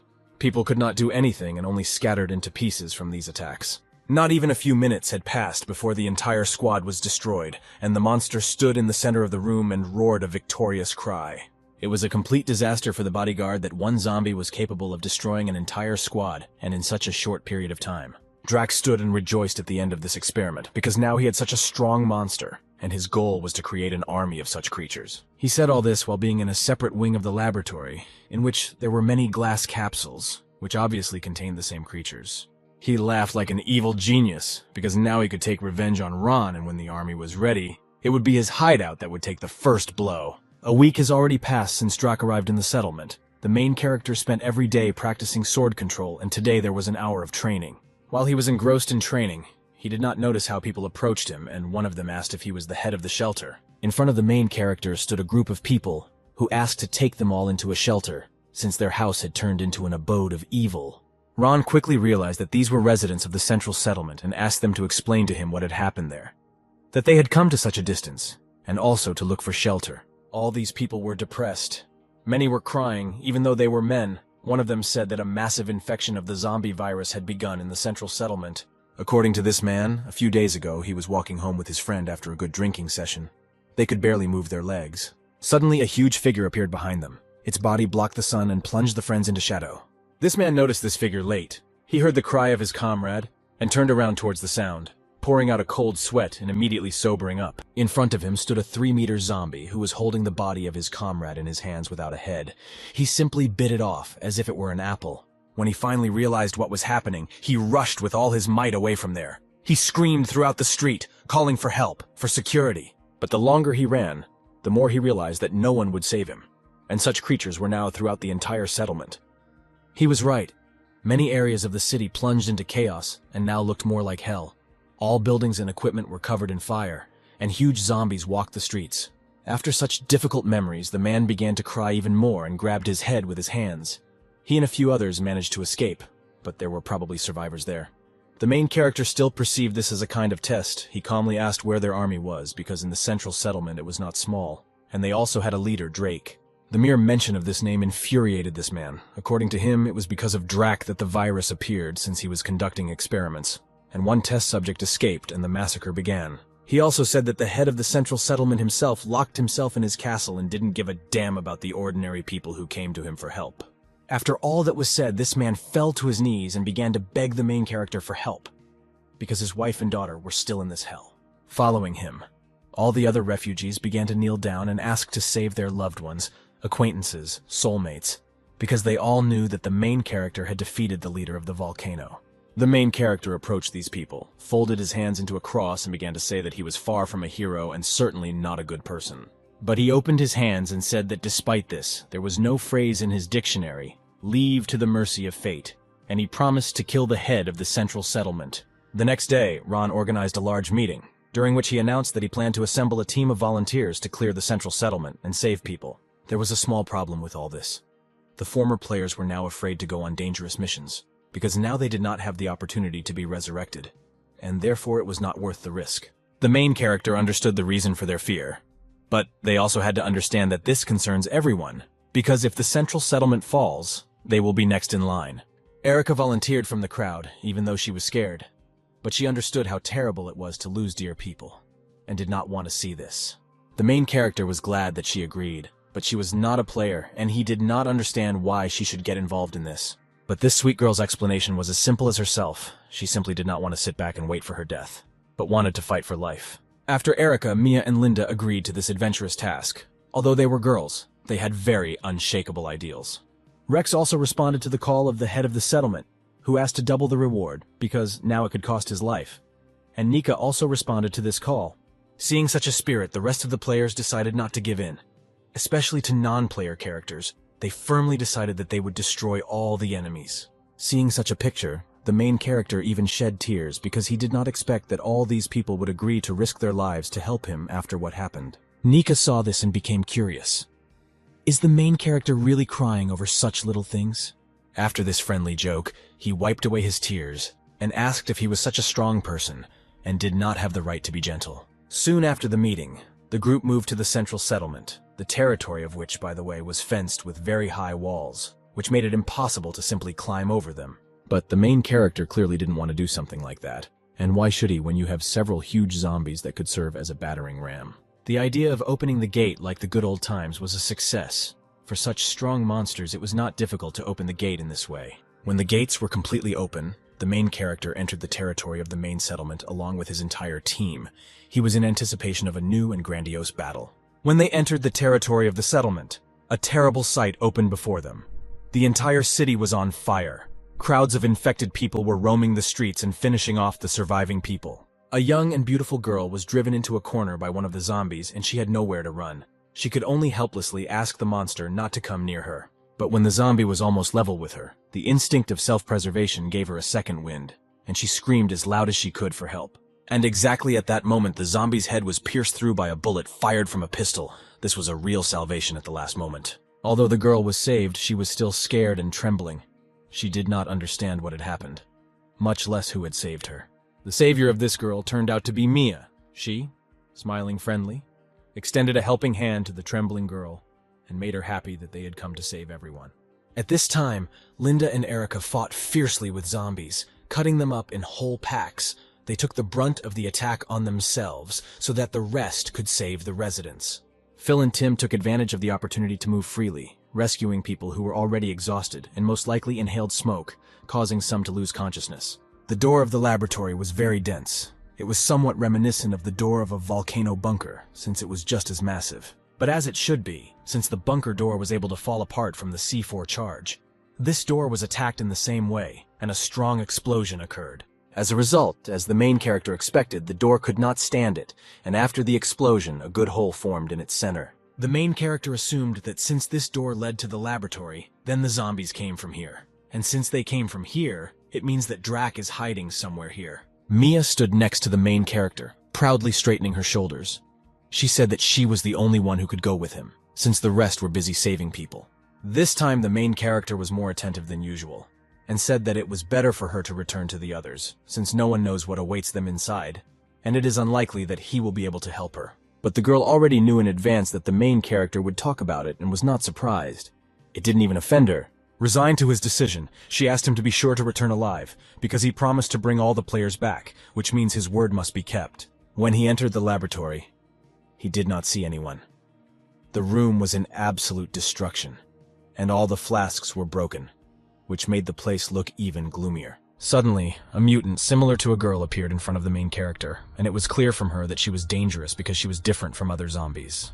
She sharply waved her hand towards the main character's head, but he was able to dodge this attack, although for this, he had to show miracles of flexibility. Looking more closely at this creature, the main character caught himself thinking that he had already met this girl somewhere. And he was right.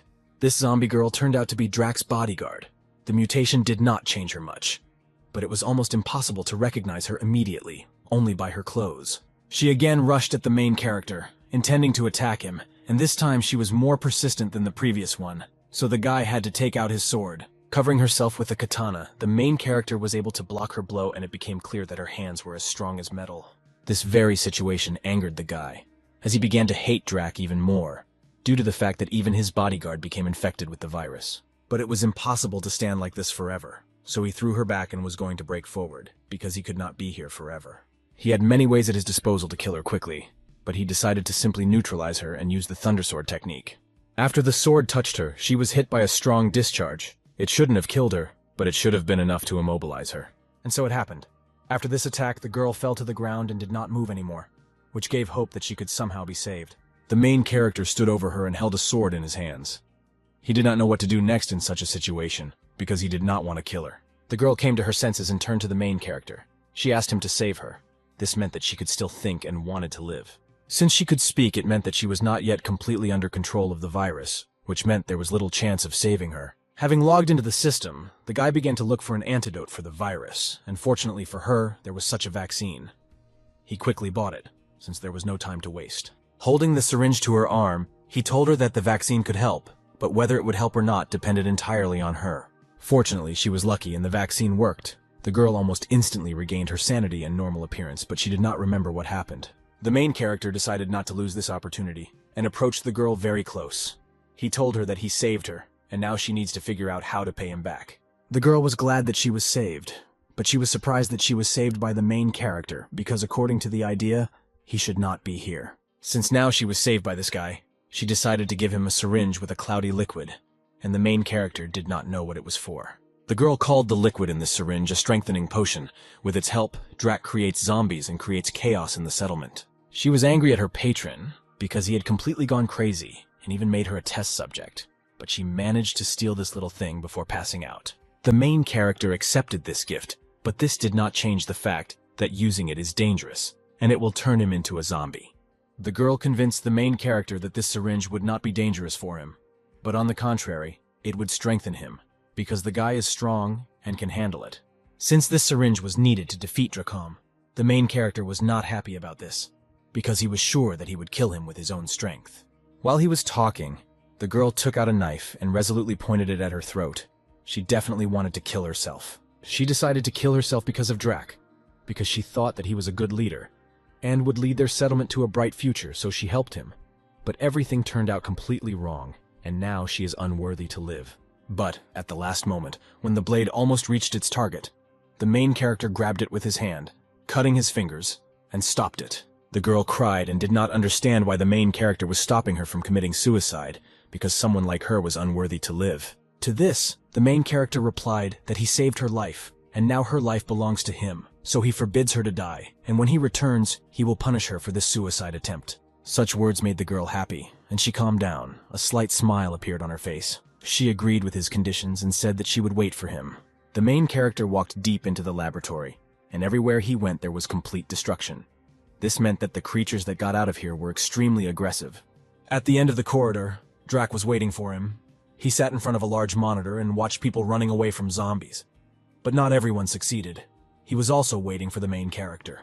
The main character did not wait long and immediately took out his sword. He told Drac that people believed him and thought that he would lead them to heaven, but he sent them straight to hell. When Drac turned around, he showed his snake head. He said that this is just a study of the virus.